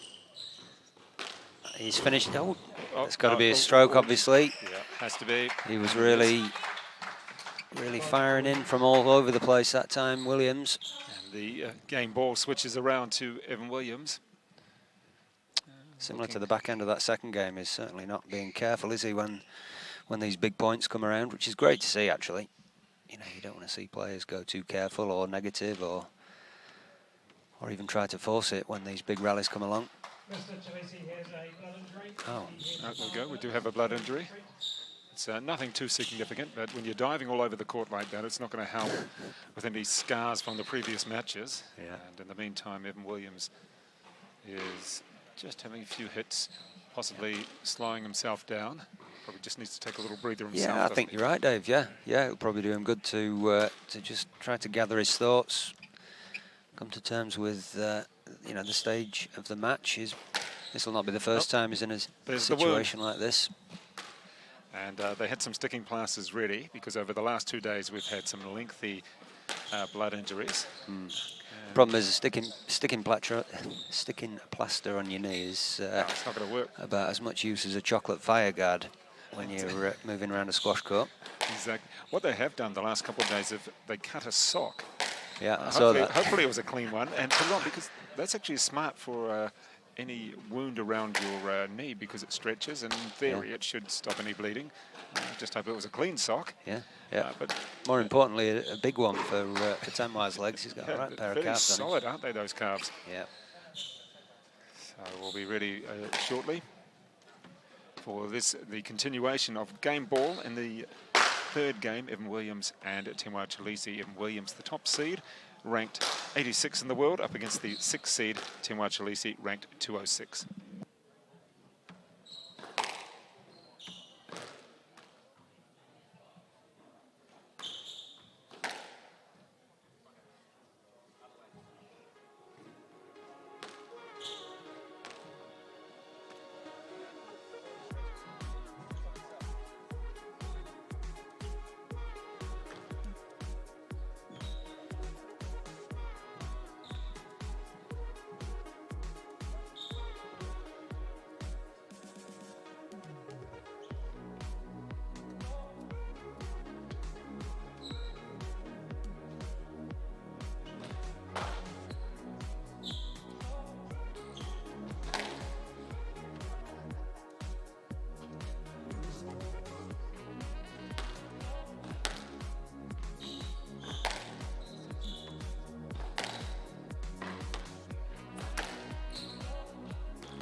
Strike to Williams. 11-10 points, please. And Paul Hornsby, a little bit of a blood break there for Temwa Chalisi. I think it was about 3 dives in the last few points. Yeah. If you're going to do that, well, you might leave a bit of blood on the court, and you don't want to crash into your opponent, and it's just one of those things. And it is a non-contact sport, but at times we are seeing a bit of body clash. Yeah. Oh, that's a fantastic length and width from Williams, but he's played a very average drop there. Oh. I was going to say, it was not a great shot from Williams. Yeah. 2 gilt-edged opportunities to finish that that rally, and of course that game really had Chalisi on the end of it. And, you can see the sweat mark again, and this time it's Luamba, big brother, having to do the mopping. And it seems to be, well, taking a little while to dry up, but we had Temwa sitting on the ground, effectively looking back at Glenn Carson, the referee. In the meantime, Evan Williams taking his time again. I mean, the last thing you want is any player slipping on a floor and doing themselves an injury. Of course. Absolutely. Safety first. And a dry round of applause for Luamba Chalisi. In the meantime, we're back into it.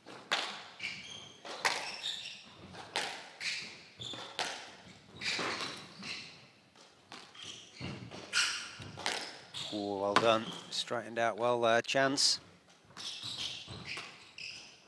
Not enough height on the lob from Williams.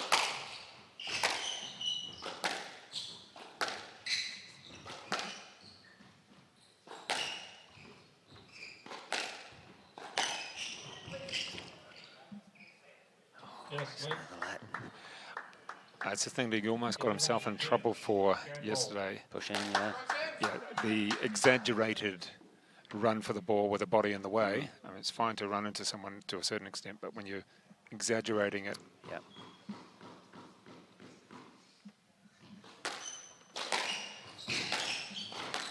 Chance. Very quickly, Temwa moving across to cover that backhand wall.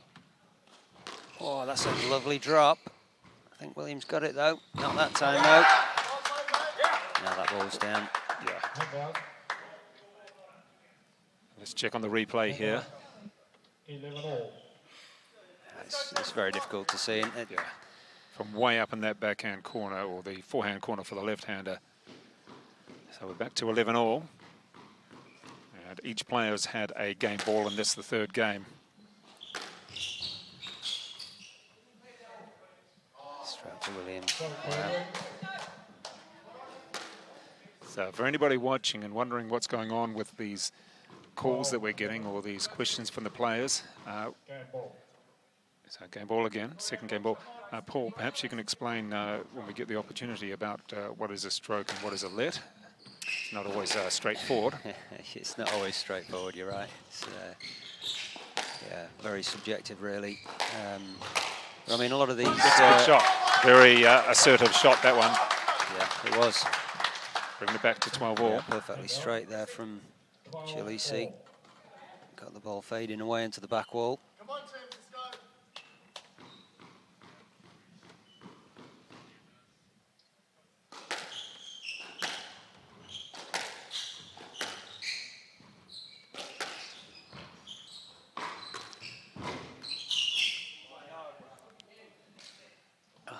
Yes, sir.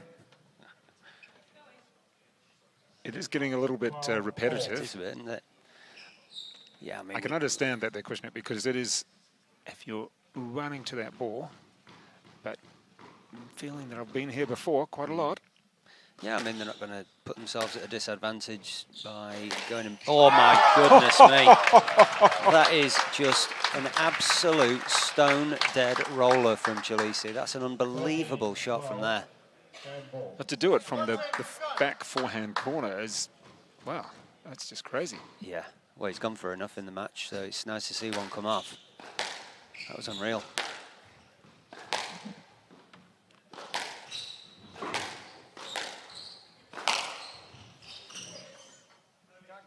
Nyland.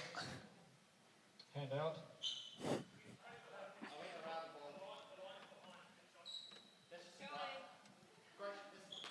Okay, well, he loses that game ball. Just waiting for the... I don't think it was going to go in Tenwa's favour anyway. Evan Williams saves another game ball, and this the third. Exciting contest in the Barfoot and Thompson men's final.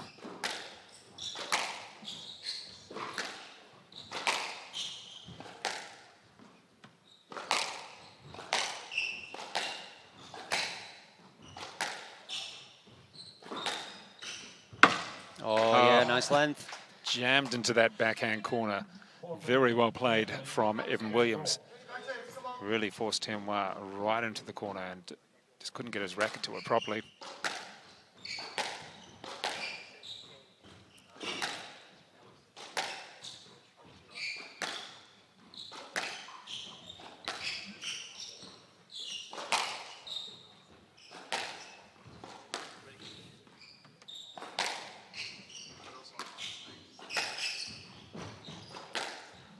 Balance there, Chilisi, but he's managed to recover.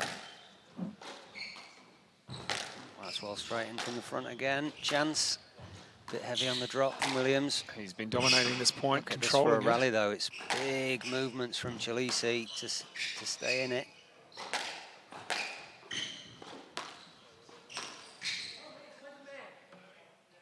No let. He's gone the wrong way there, David. I cannot argue with that call. He's gone the completely wrong way to that ball. Well, let's watch on the replay Look at here. I mean, look where the Quite ball set. is. Yeah. He's tried to go in front of Williams there, and it's gone. It's gone the other side. So that's definitely no let. Evan Williams can he quickly hit that ball, and it wasn't like he took his time. Quickly hit it, and in the end, it was Chilisi not being able to get there. He had 2 to 3 match balls there to go up 2-1. Instead, though, we've got Evan Williams, the top seed, world number 86, been about 7 spots high, 79 it was, and aiming for his 4th PSA Challenger title this year. He's won Henderson, he's won Waikato and Panmure, and of course he was the beaten finalist in the Auckland Open last year here at the same venue. So we'll come back very shortly with a game number 4. Can Evan Williams wrap it up 3-1, or can Timwa Chalisi take it to 5?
Williams leads 2 games to 1.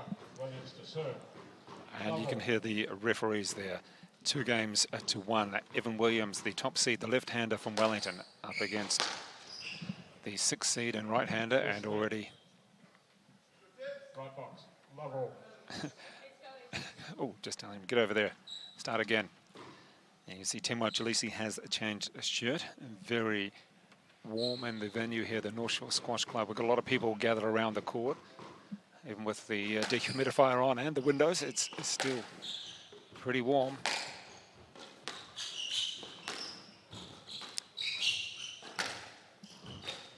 Timwa Chalisi has been a beaten finalist in 2 challenger tournaments this year, Morrinsville and also Waikato, where he lost a tight match out.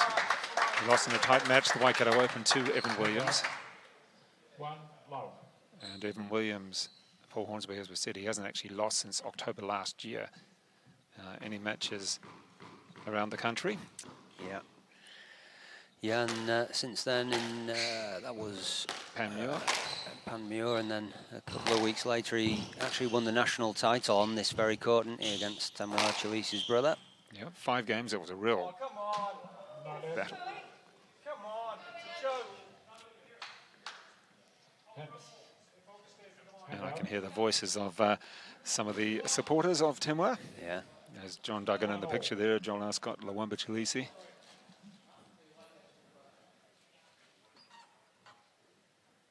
For you as a coach, Paul, you've coached some New Zealand players in the past, and you coach a lot of other people around this club and also elsewhere.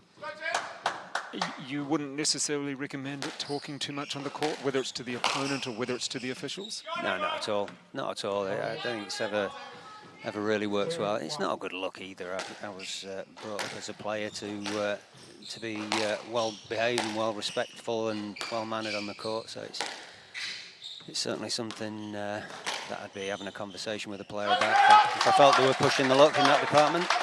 A better shot here from Timwa Chalisi. Just a little, not sure what you call it, a little hold the ball well and play it across the court. No power on it.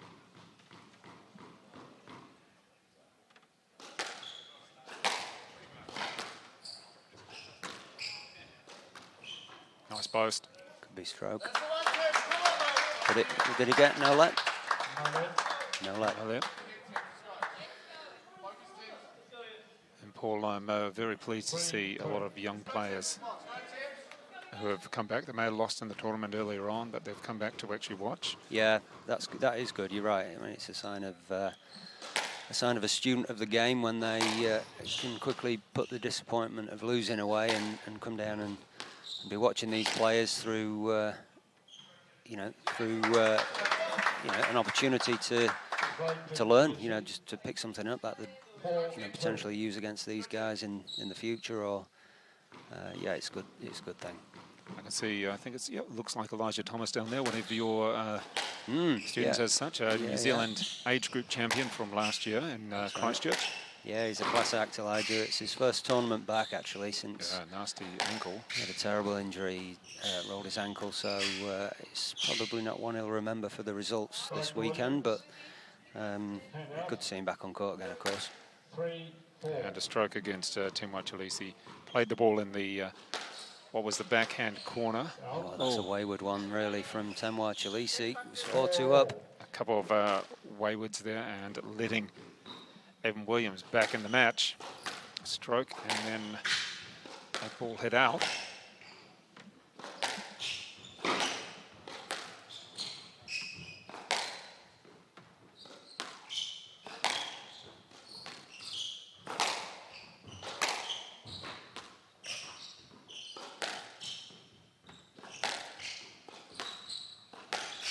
Nice. Nice subtle skill on that forehand volley from Williams. Just a fraction of holding his swing, although the rally's still alive. He's making the movement of Chalisi rather uncomfortable. Just a slow down of the pace of the rally. It's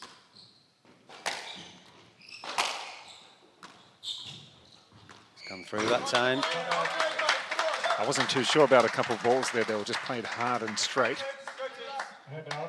Yeah, a few side walls being clipped down that right side. Williams seems to get opportunities and then just play slightly average down that, straight work down that backhand side, which is often so good. Just clipping a few side walls. Just wonder if there's a bit of tension in the arm there. That's very, very good shot, though, isn't it? I mean, how often do you see that full stretch volley boast? Great shot. And we are in the fourth game. It's 5-all in the fourth game. A little bit of fatigue, mentally, physically. I mean, they're both very fit, but it's been the tension of it. Yeah. I mean, a 13-11 and a 15-11.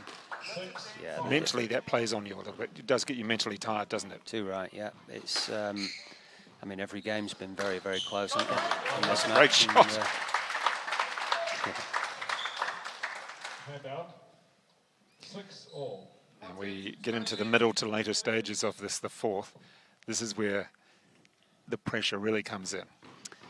Pressure comes in, absolutely. And it's where experience can count for a lot as well.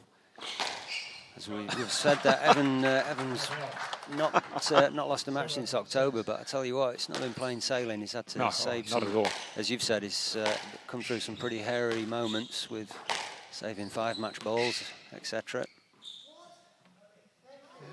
And the player's almost having a cuddle on court. We've seen an outright winner from Timwa Chalisi, then an outright winner from Evan Williams, then a bit of body contact there from both players. So who can keep their mind on the job is going to be one of the big things. Focus on playing the rallies out.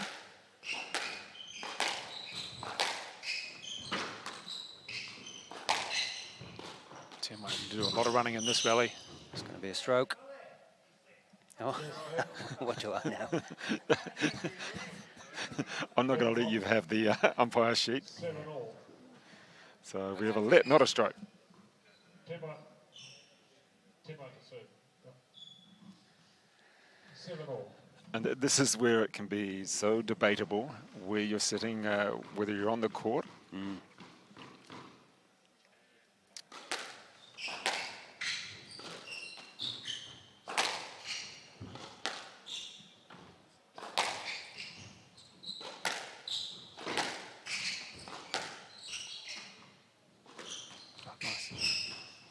Brilliant. Yeah, very nice.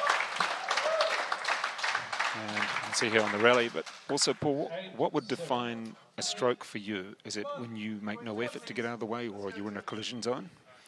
Yeah, I mean, I guess it's, yeah, we could talk I mean, about it's this for difficult, hours, isn't it? really. I mean, I don't profess to be a qualified referee by any means, but I mean, the big thing really is clearing the ball and, you know, taking the correct line to the ball as a player. And as I say, you know, Glenn is, he's very, very experienced at the very top levels, and he'll be able to spot somebody taking the wrong line, and he's not going to give anything away cheaply.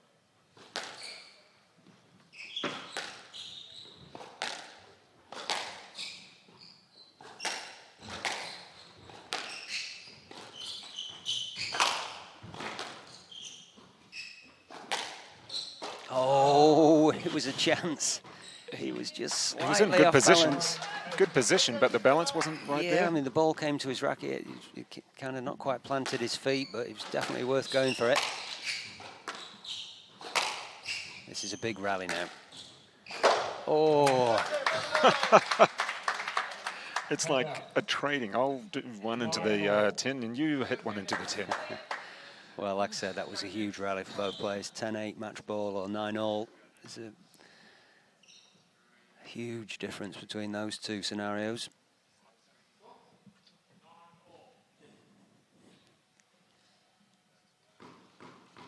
Some players tend to know the score no matter what. Some players will ask it even if they do know it, and some almost seem to have no comprehension of the score. They know whether they're winning or losing, but don't know the score. Oh. Evan Williams was resigned to the fact there that he had lost that point. Yeah, it was No a couple arguments. of good gets there. A bit of a shot to nothing, really, that the second attempt, but another game ball. This But, could be the actually, 5. yeah, we never know. This game could still be alive in 10 minutes from now. Oh, he's gone for the reverse boast. He's not played it all match. Oh dear. Must have been watching Gary Doubley. Yeah, master shot. Yeah. Oh dear. That was a last minute change of mind there from Williams. He's on the back end of this. Back in it.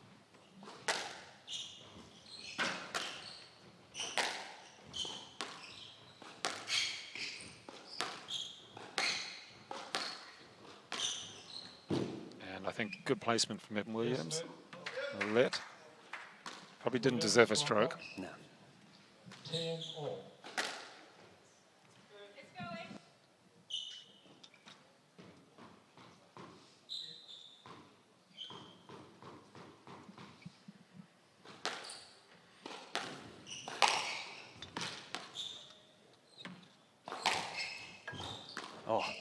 Oh, how did he get that? I mean, he'd gone the wrong way there in the first instance. Look at this movement from Chalisi. Somehow manages to get his racket on the ball. Plays a beauty from it for another game ball to go 2-all.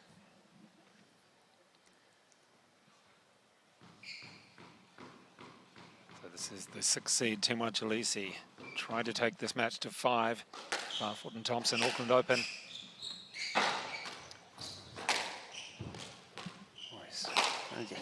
Oh. I tell you what, he had a couple of And no fuss there from Evan Williams. grinding shots there from Chalisi to stay in the rally. And I think we're going to have a bit of a sweeping. There goes Joel Ascott on the court. Yeah, what a shot. You can see our two women's finalists there. And the winner, of course, was Jessica Turnbull over top seed, world number 59, Sarah Cardwell. 4 games there.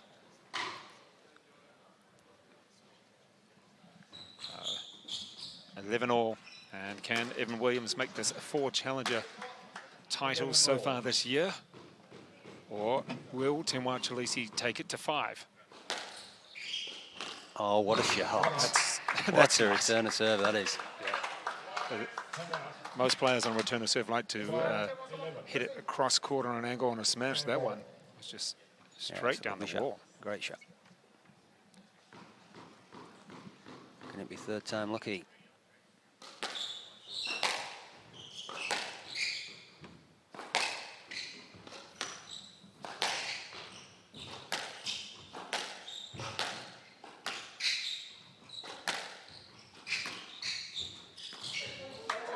Oh, we are going 5. Nice straight drop there from Chalisi to finish that game. You Nice can't and get any tidy. closer. And Paul Hornsby, I don't know what you're doing with this court, but every time we have a final for the men, whether it's Auckland Open, whether it's NZ Champs, and now Auckland Open 2021, it seems to be 5 gamers, and it's a close one there between Evan Williams, the top seed, against the 6th seed, Timoa Chalisi.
It's been a great match, and you can see Evan Williams there just talking to himself, mentally going through what he needs to do.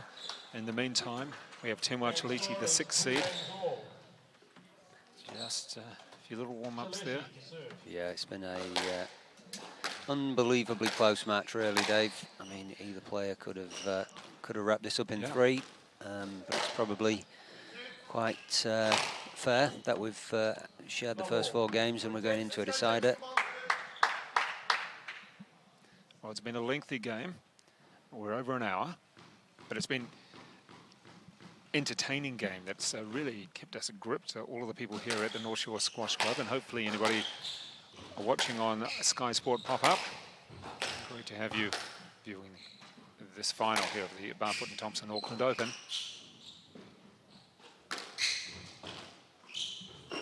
Oh, yeah. Oh, he's got that. Yeah.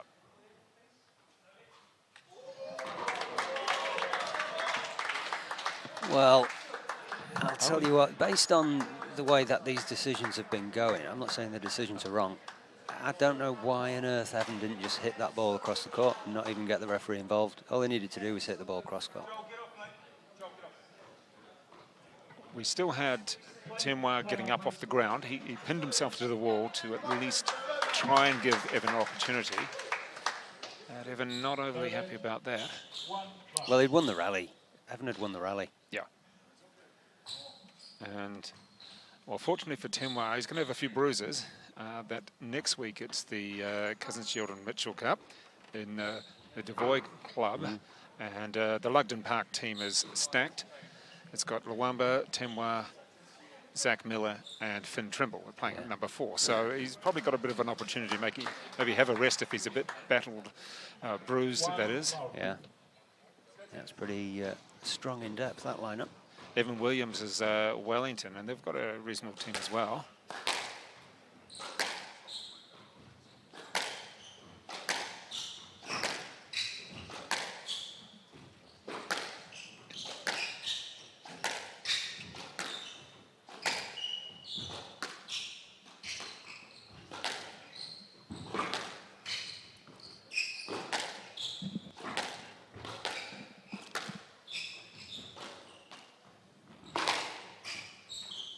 On the shot.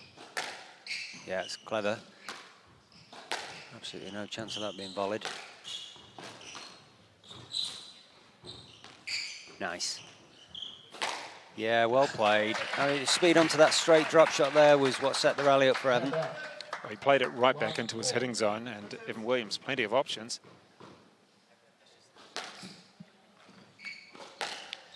So as we mentioned, for the players around New Zealand, the club competition, nice shot. Mitchell and Cousins coming up next weekend. The following weekend it is the Auckland Open for a lot of the men, and I think there's a women's satellite there. And the weekend after that, in fact 2 weekends after that, is the Oliver Sport NZ Champs in Wellington at Evan Williams' home club, so he'll get plenty of support there. Yeah, defending champion as well. Yeah, it's been a busy period for these guys. Superb. Yeah, that was a good call. You could hear the referee straight away calling it, no doubt on that one. Yeah. 2-all.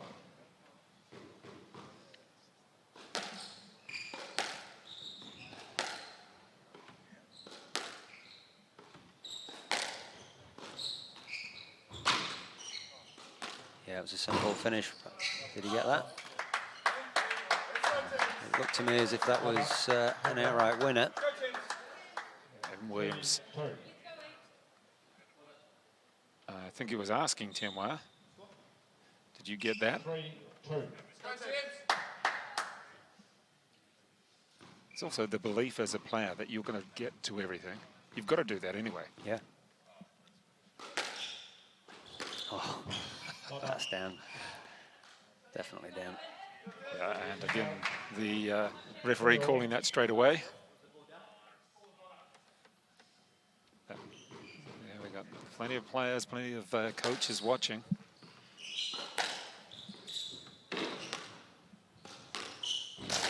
Oh,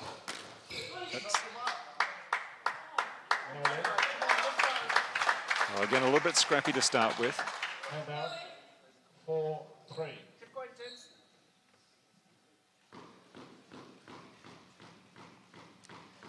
And the prize for this PSA 10 Challenger tournament, first of all, the prestige of Evan Williams staying undefeated, and for Tenwa Chalisi, if he can win, beating Evan Williams after quite a number of tries.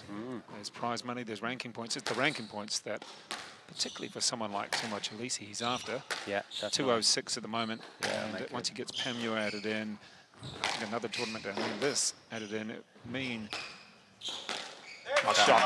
it'll mean the June rankings, he will go inside the top 200, and who knows much further up. And it's just, for a 20-year-old, that's great. That's what he wants. Keep his rankings going up. Prize money's fantastic. Yeah, no, there's one thing competing at that level, and the other thing is turning it into victories, and the rankings reflect that consistency and that ability to get matches across the line. So, you know, at that sort of ranking, you can see big leaps if you get the results.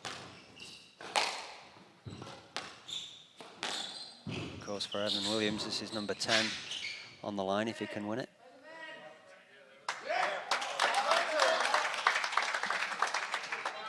Strike to Chalishi. 6-4.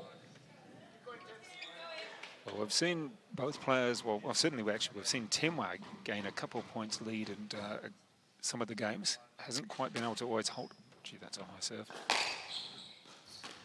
Now, there's very rarely been more than a couple of points in it.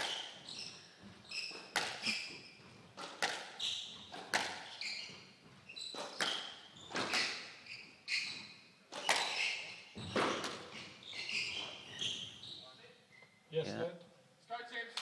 Williams did everything he could there to get out of the way, and I think It's a fair call. absolutely. 4. Yeah.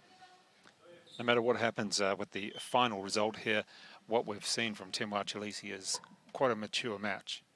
In the past, he might have faded in and out. We haven't seen, you know, he's played a lot more mature, the way he's hit his shots and the way he's Now, stayed in it. I've got to say, I've been impressed by that. I did, as I was saying in the early stages of the match, I thought if Evan could make it a long, tough battle, then the more the match wore on, the more that could work in his favour. But Tenwa Chalisi still looks very, very strong. 6-4. And, you know, in Let the call. pointy end of this match, it's still anybody's.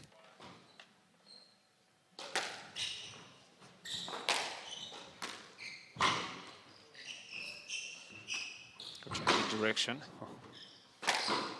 Oh, it's just a superb length there from Chalisi.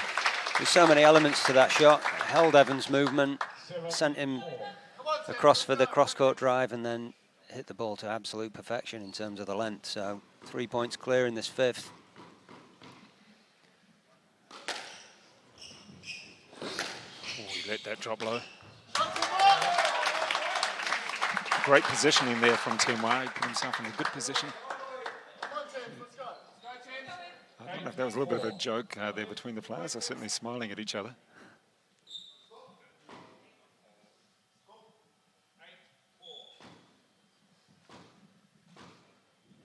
So who has the more nerves here? Evan Williams or Temuai Chalisi? Temuai thinking he can win it. Evan having to fight back.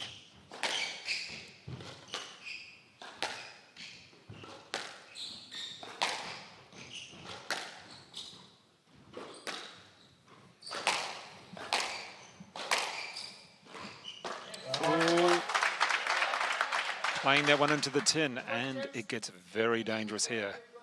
9-4. Wouldn't you say, Paul, in some ways that knowing that you're only a couple of points away from victory is actually harder than knowing that you've got to come back?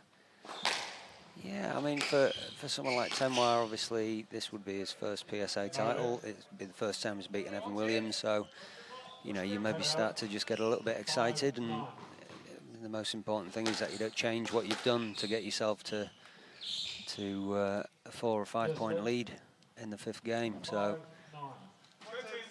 he's got to keep his concentration, because Evan's not going to lay down at this stage of a match.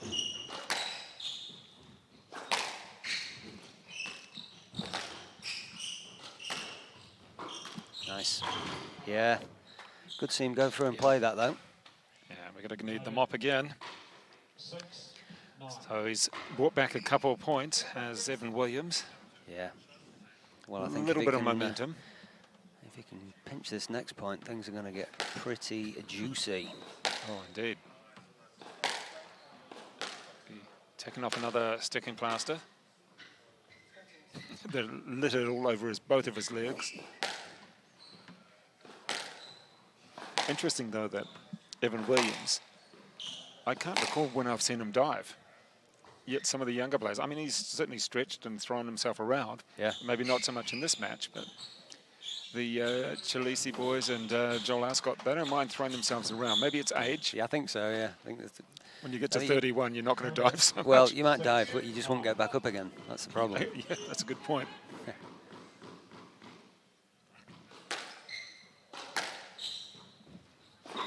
Oh, no, he knows that's a poor error. This is a biggie. 10-6.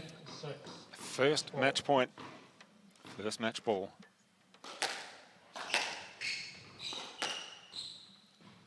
Oh, what a shot. What? He's played, some of his best backhand drops today have been when he's been game ball down, but I mean, that's pretty cool the way he's played that, facing 4 match balls. Still a bit of work to do, though.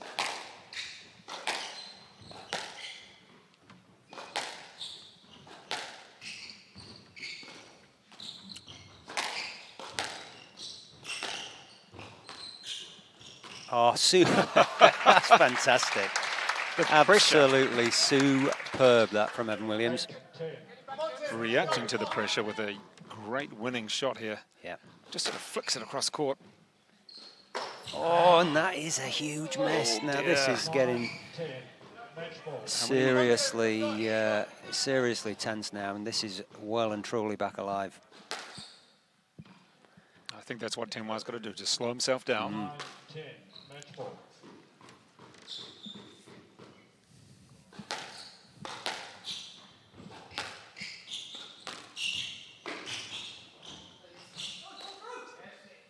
Yes, Lent. I was thinking, please don't make it a stroke. That would be a bit of a tough way to finish the match like this.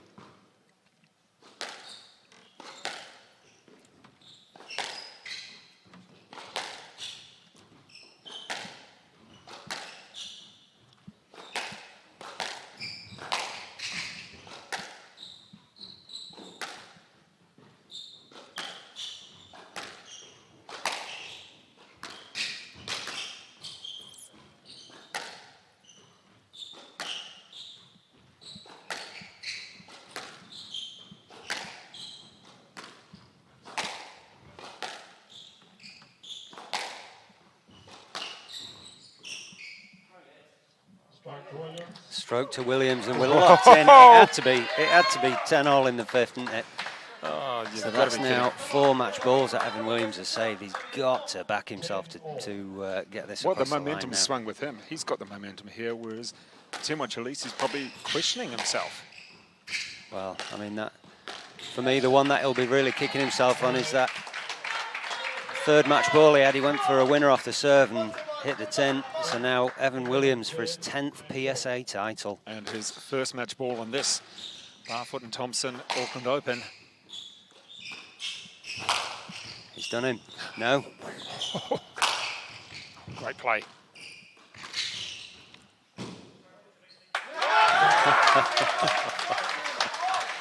I'll tell you something, Dave. Evan Williams, if he set himself up for that shot 10 times in practice, he'd hit the nick 11 times. And he's given away a stroke.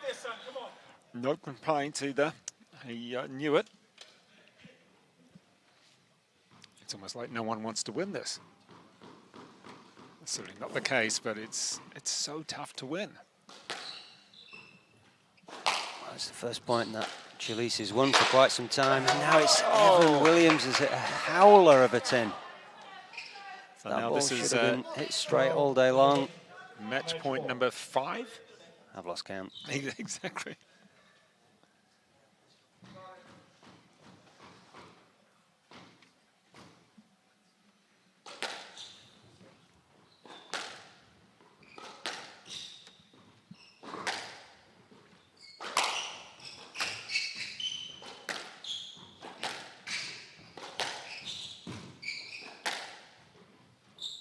That is a tight ball from Williams. Absolutely stuck to the side wall there. So difficult to get those away. Yeah. You've got no space at all. Yeah, at this level, when you hit a winner on a straight drive, you know you've hit it perfect. Pretty satisfying. That's not going to be a let. A let. The drive on the backhand from Evan Williams was low, fast and flat. He's done it. Yep, What he a has. brilliant comeback from Evan Williams in that 5th game. That was absolutely outrageous. You have to appreciate Evan Williams, but you also have to feel a little bit of sympathy there for Timo Chalisi after a rough calculation of 5 match balls. In the end, it is Evan Williams staying undefeated. Yeah. And winning his 4th title, this year. PSA Challenger title, and a big round of applause there for Evan Williams and for Timo Chalisi. Timo very disappointed, as you'd expect. And Paul Hornsby, let's have a summary there of... Well, I mean, you've just got to look in the bottom left screen of the bottom left of the screen there in the scoreboard. It's just so tight. You don't get any matches that are tighter than that. It was unbelievable, but I think what it'll be remembered for in the end was the way Evan came back in that 5th game. I mean, as we were saying, there was never more than 2 or 3 points in it, right from the word go, and then mid part of that 5th game, Chalisi looked like he was walking away with it, but Evan Williams just seemed to, in a really bizarre way, just seemed to relax, didn't he? And Yeah, quite strange indeed. Hit some of the best shots of the match, 2 millimetres above the tin, just like he was having a little knockabout on a Sunday afternoon. So, that's a pretty classy performance from Evan Williams to play the back end of that match the way that he did. Tough one for Chalisi. He looked a bit shell-shocked there at the end. He looked like he just couldn't believe that he'd not walked off with the title. But hats off to Evan Williams. 10 titles, that's a huge achievement. So congratulations to him. All right, well, thank you very much there, Paul Hornsby, and Pleasure. to Shelley Kitchen for the women's final. We'll be back with the presentation in just one moment.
Well, ladies and gentlemen, thank you very much for what has been a couple of great finals here at the Barfoot.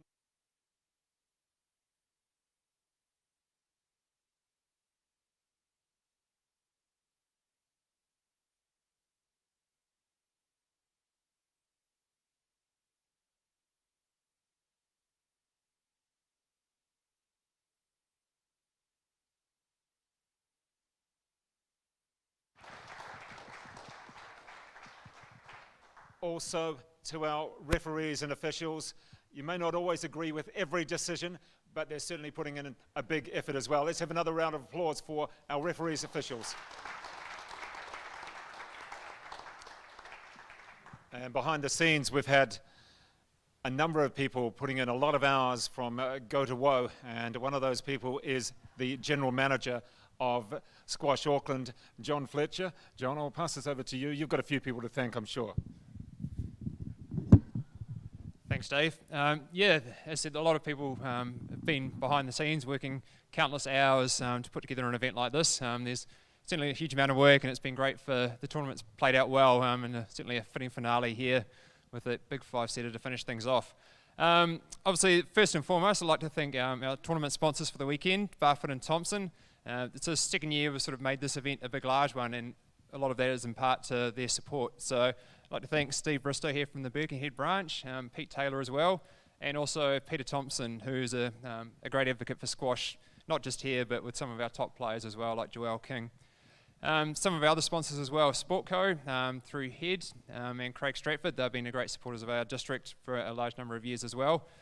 And also the North Shore Squash Club. It's been great to be able to host this here for the second year in a row. It's a fantastic venue, some great views out over the lake, but they've done a lot of work in this club over the last few years since hosting the World Masters Games in 2017. And they've got a fantastic club manager in Tyler Duberly, who's done a lot more work than me on this tournament. So I'd like everyone to just put their hands together for Tyler as well for the great work there.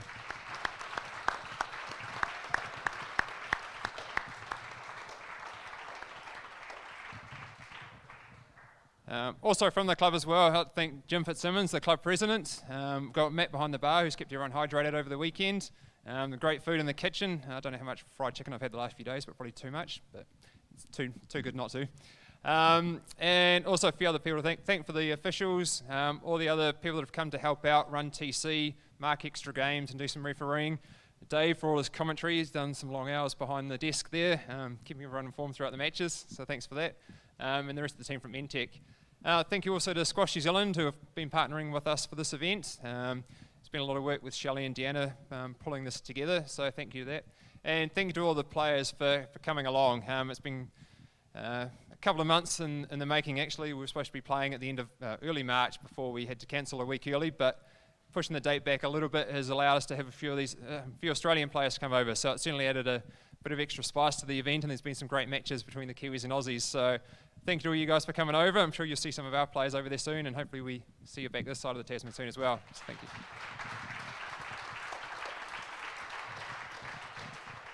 So I'll pass over to Steve Bristow from Barfoot and Thompson to say a few words. Yeah, hi everybody. We're extremely proud to be associated with this tournament. As I say, we did it last year as well. The standard of playing is just fantastic, the last two finals especially, and yeah, a huge amount of work behind the scenes helps to get it to this point. So we're very proud to be associated, and thanks very much.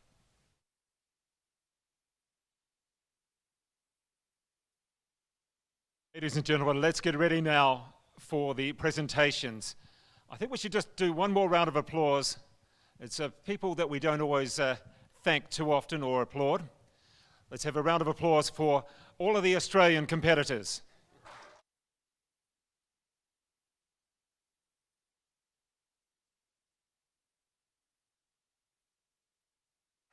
And now let's get ready for the presentation for the women's singles here of the Barfoot and Thompson Auckland Open. And the runner-up, Sarah Cardwell.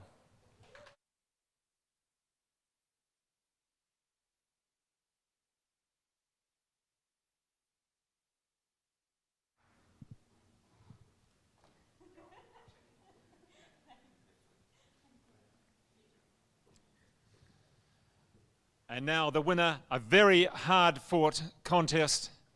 Coming out the winner, the second seed, Jessica Turnbull.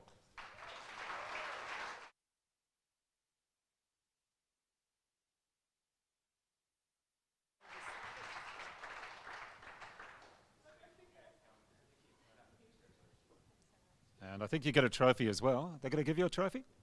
I'm hoping so. You're going to need an extra hand here.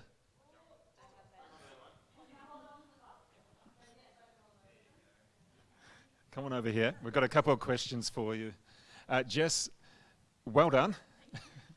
Great to have you here. And when you knew the tournament was on again after on its second date, what did you think? Was it straight away, let's go to New Zealand?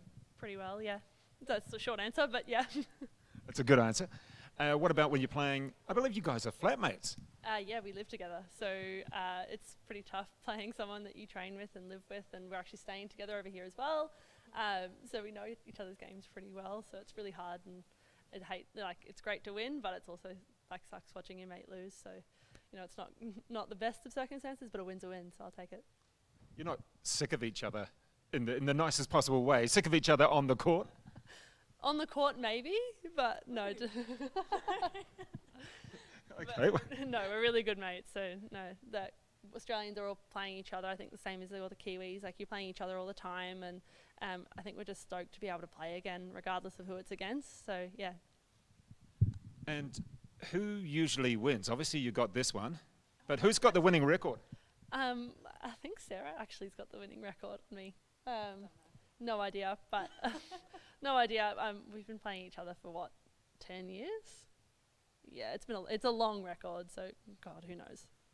And anything you want to say for people back home after that win? And it's nice to get that Challenger win. Yeah, I'd just like to say thank you to everyone who was supporting at home. I got a couple of pictures from my club. All the kids are playing a school sport championship. So thanks so much for watching and thanks for supporting. I'll say thank you to my sponsors now because it's my duty. I'll say thank you to Salming, the Joint Nunda, Sandgate Squash Centre, Nobby and Rocks Pro Australia. There you go, folks. That is our winner, the women's winner here at the BARFOOT Thompson Auckland Open. Congratulations, you did very well there. That is Jess Turnbull and Sarah Carr.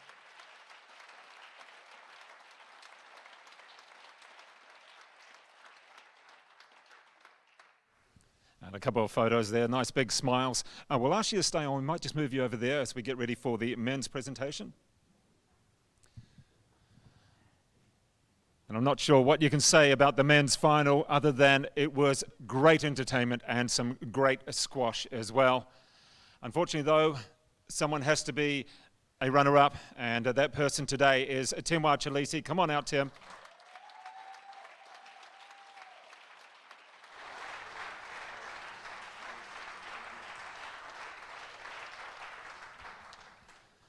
And of course, there was a winner, and he's on an unbeaten run, which is fairly significant.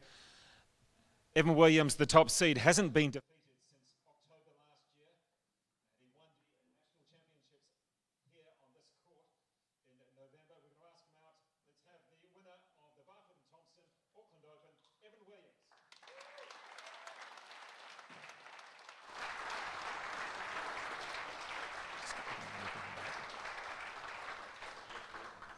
You get a couple of trophies too.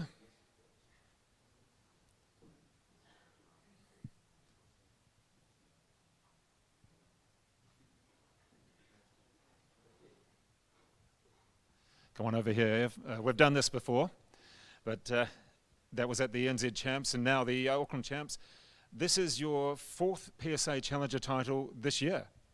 Yeah, it is, yeah. Yeah, I've had a good run so far this season. It's been a big prep, big build up to all of these tournaments, and yeah, I've just been lucky to get over the line. It's something I wouldn't usually ask, but how do you feel after that? Because last time we were here on this court, it was a big fiver, and this time a big fiver again. You know, your fitness is obviously there, but there must have been mentally, that was a tough match. Yeah, I mean, fitnessly, I'm fine. Like, I still feel like I could play some more now. This is what we train for. This is what we do all the work for. But you're right, this match was very, very much a mental battle. I felt like I got outplayed for the majority of that game, but then experience prevailed, and my mental strength just got me through at the end. I backed myself when I was 9-4 and 10-6 down, and came away with the chocolates. And anything you could say to your opponent, because obviously whoever was going to win that, it was going to be tough, and both of you, the momentum just swung. Yeah, don't do that again. That's a good summary in many ways. Don't give your opponent the match ball opportunities, but your momentum yourself. You're doing so well with these tournament wins and looking towards the NZ Champs at your home venue in around about a month's time. Yeah, I mean, it's confidence is a funny thing. I once got told many years ago that winning is a habit, and if you believe in yourself, then winning generally follows. We can see that with Tim. He's been playing really, really well over these last few weeks, and he's probably striving to be the better Shalisi brother. So he's playing really, really well, and confidence, first confidence, and positive squash. It's always going to be sort of a nail biter out there, and I think just being able to get over the line for these last few tournaments, that's just what gave me the little bit of the edge at the end there. All right, congratulations there to our winner of the Barfoot and Thompson Auckland Open. That is Evan Williams, and also congratulations.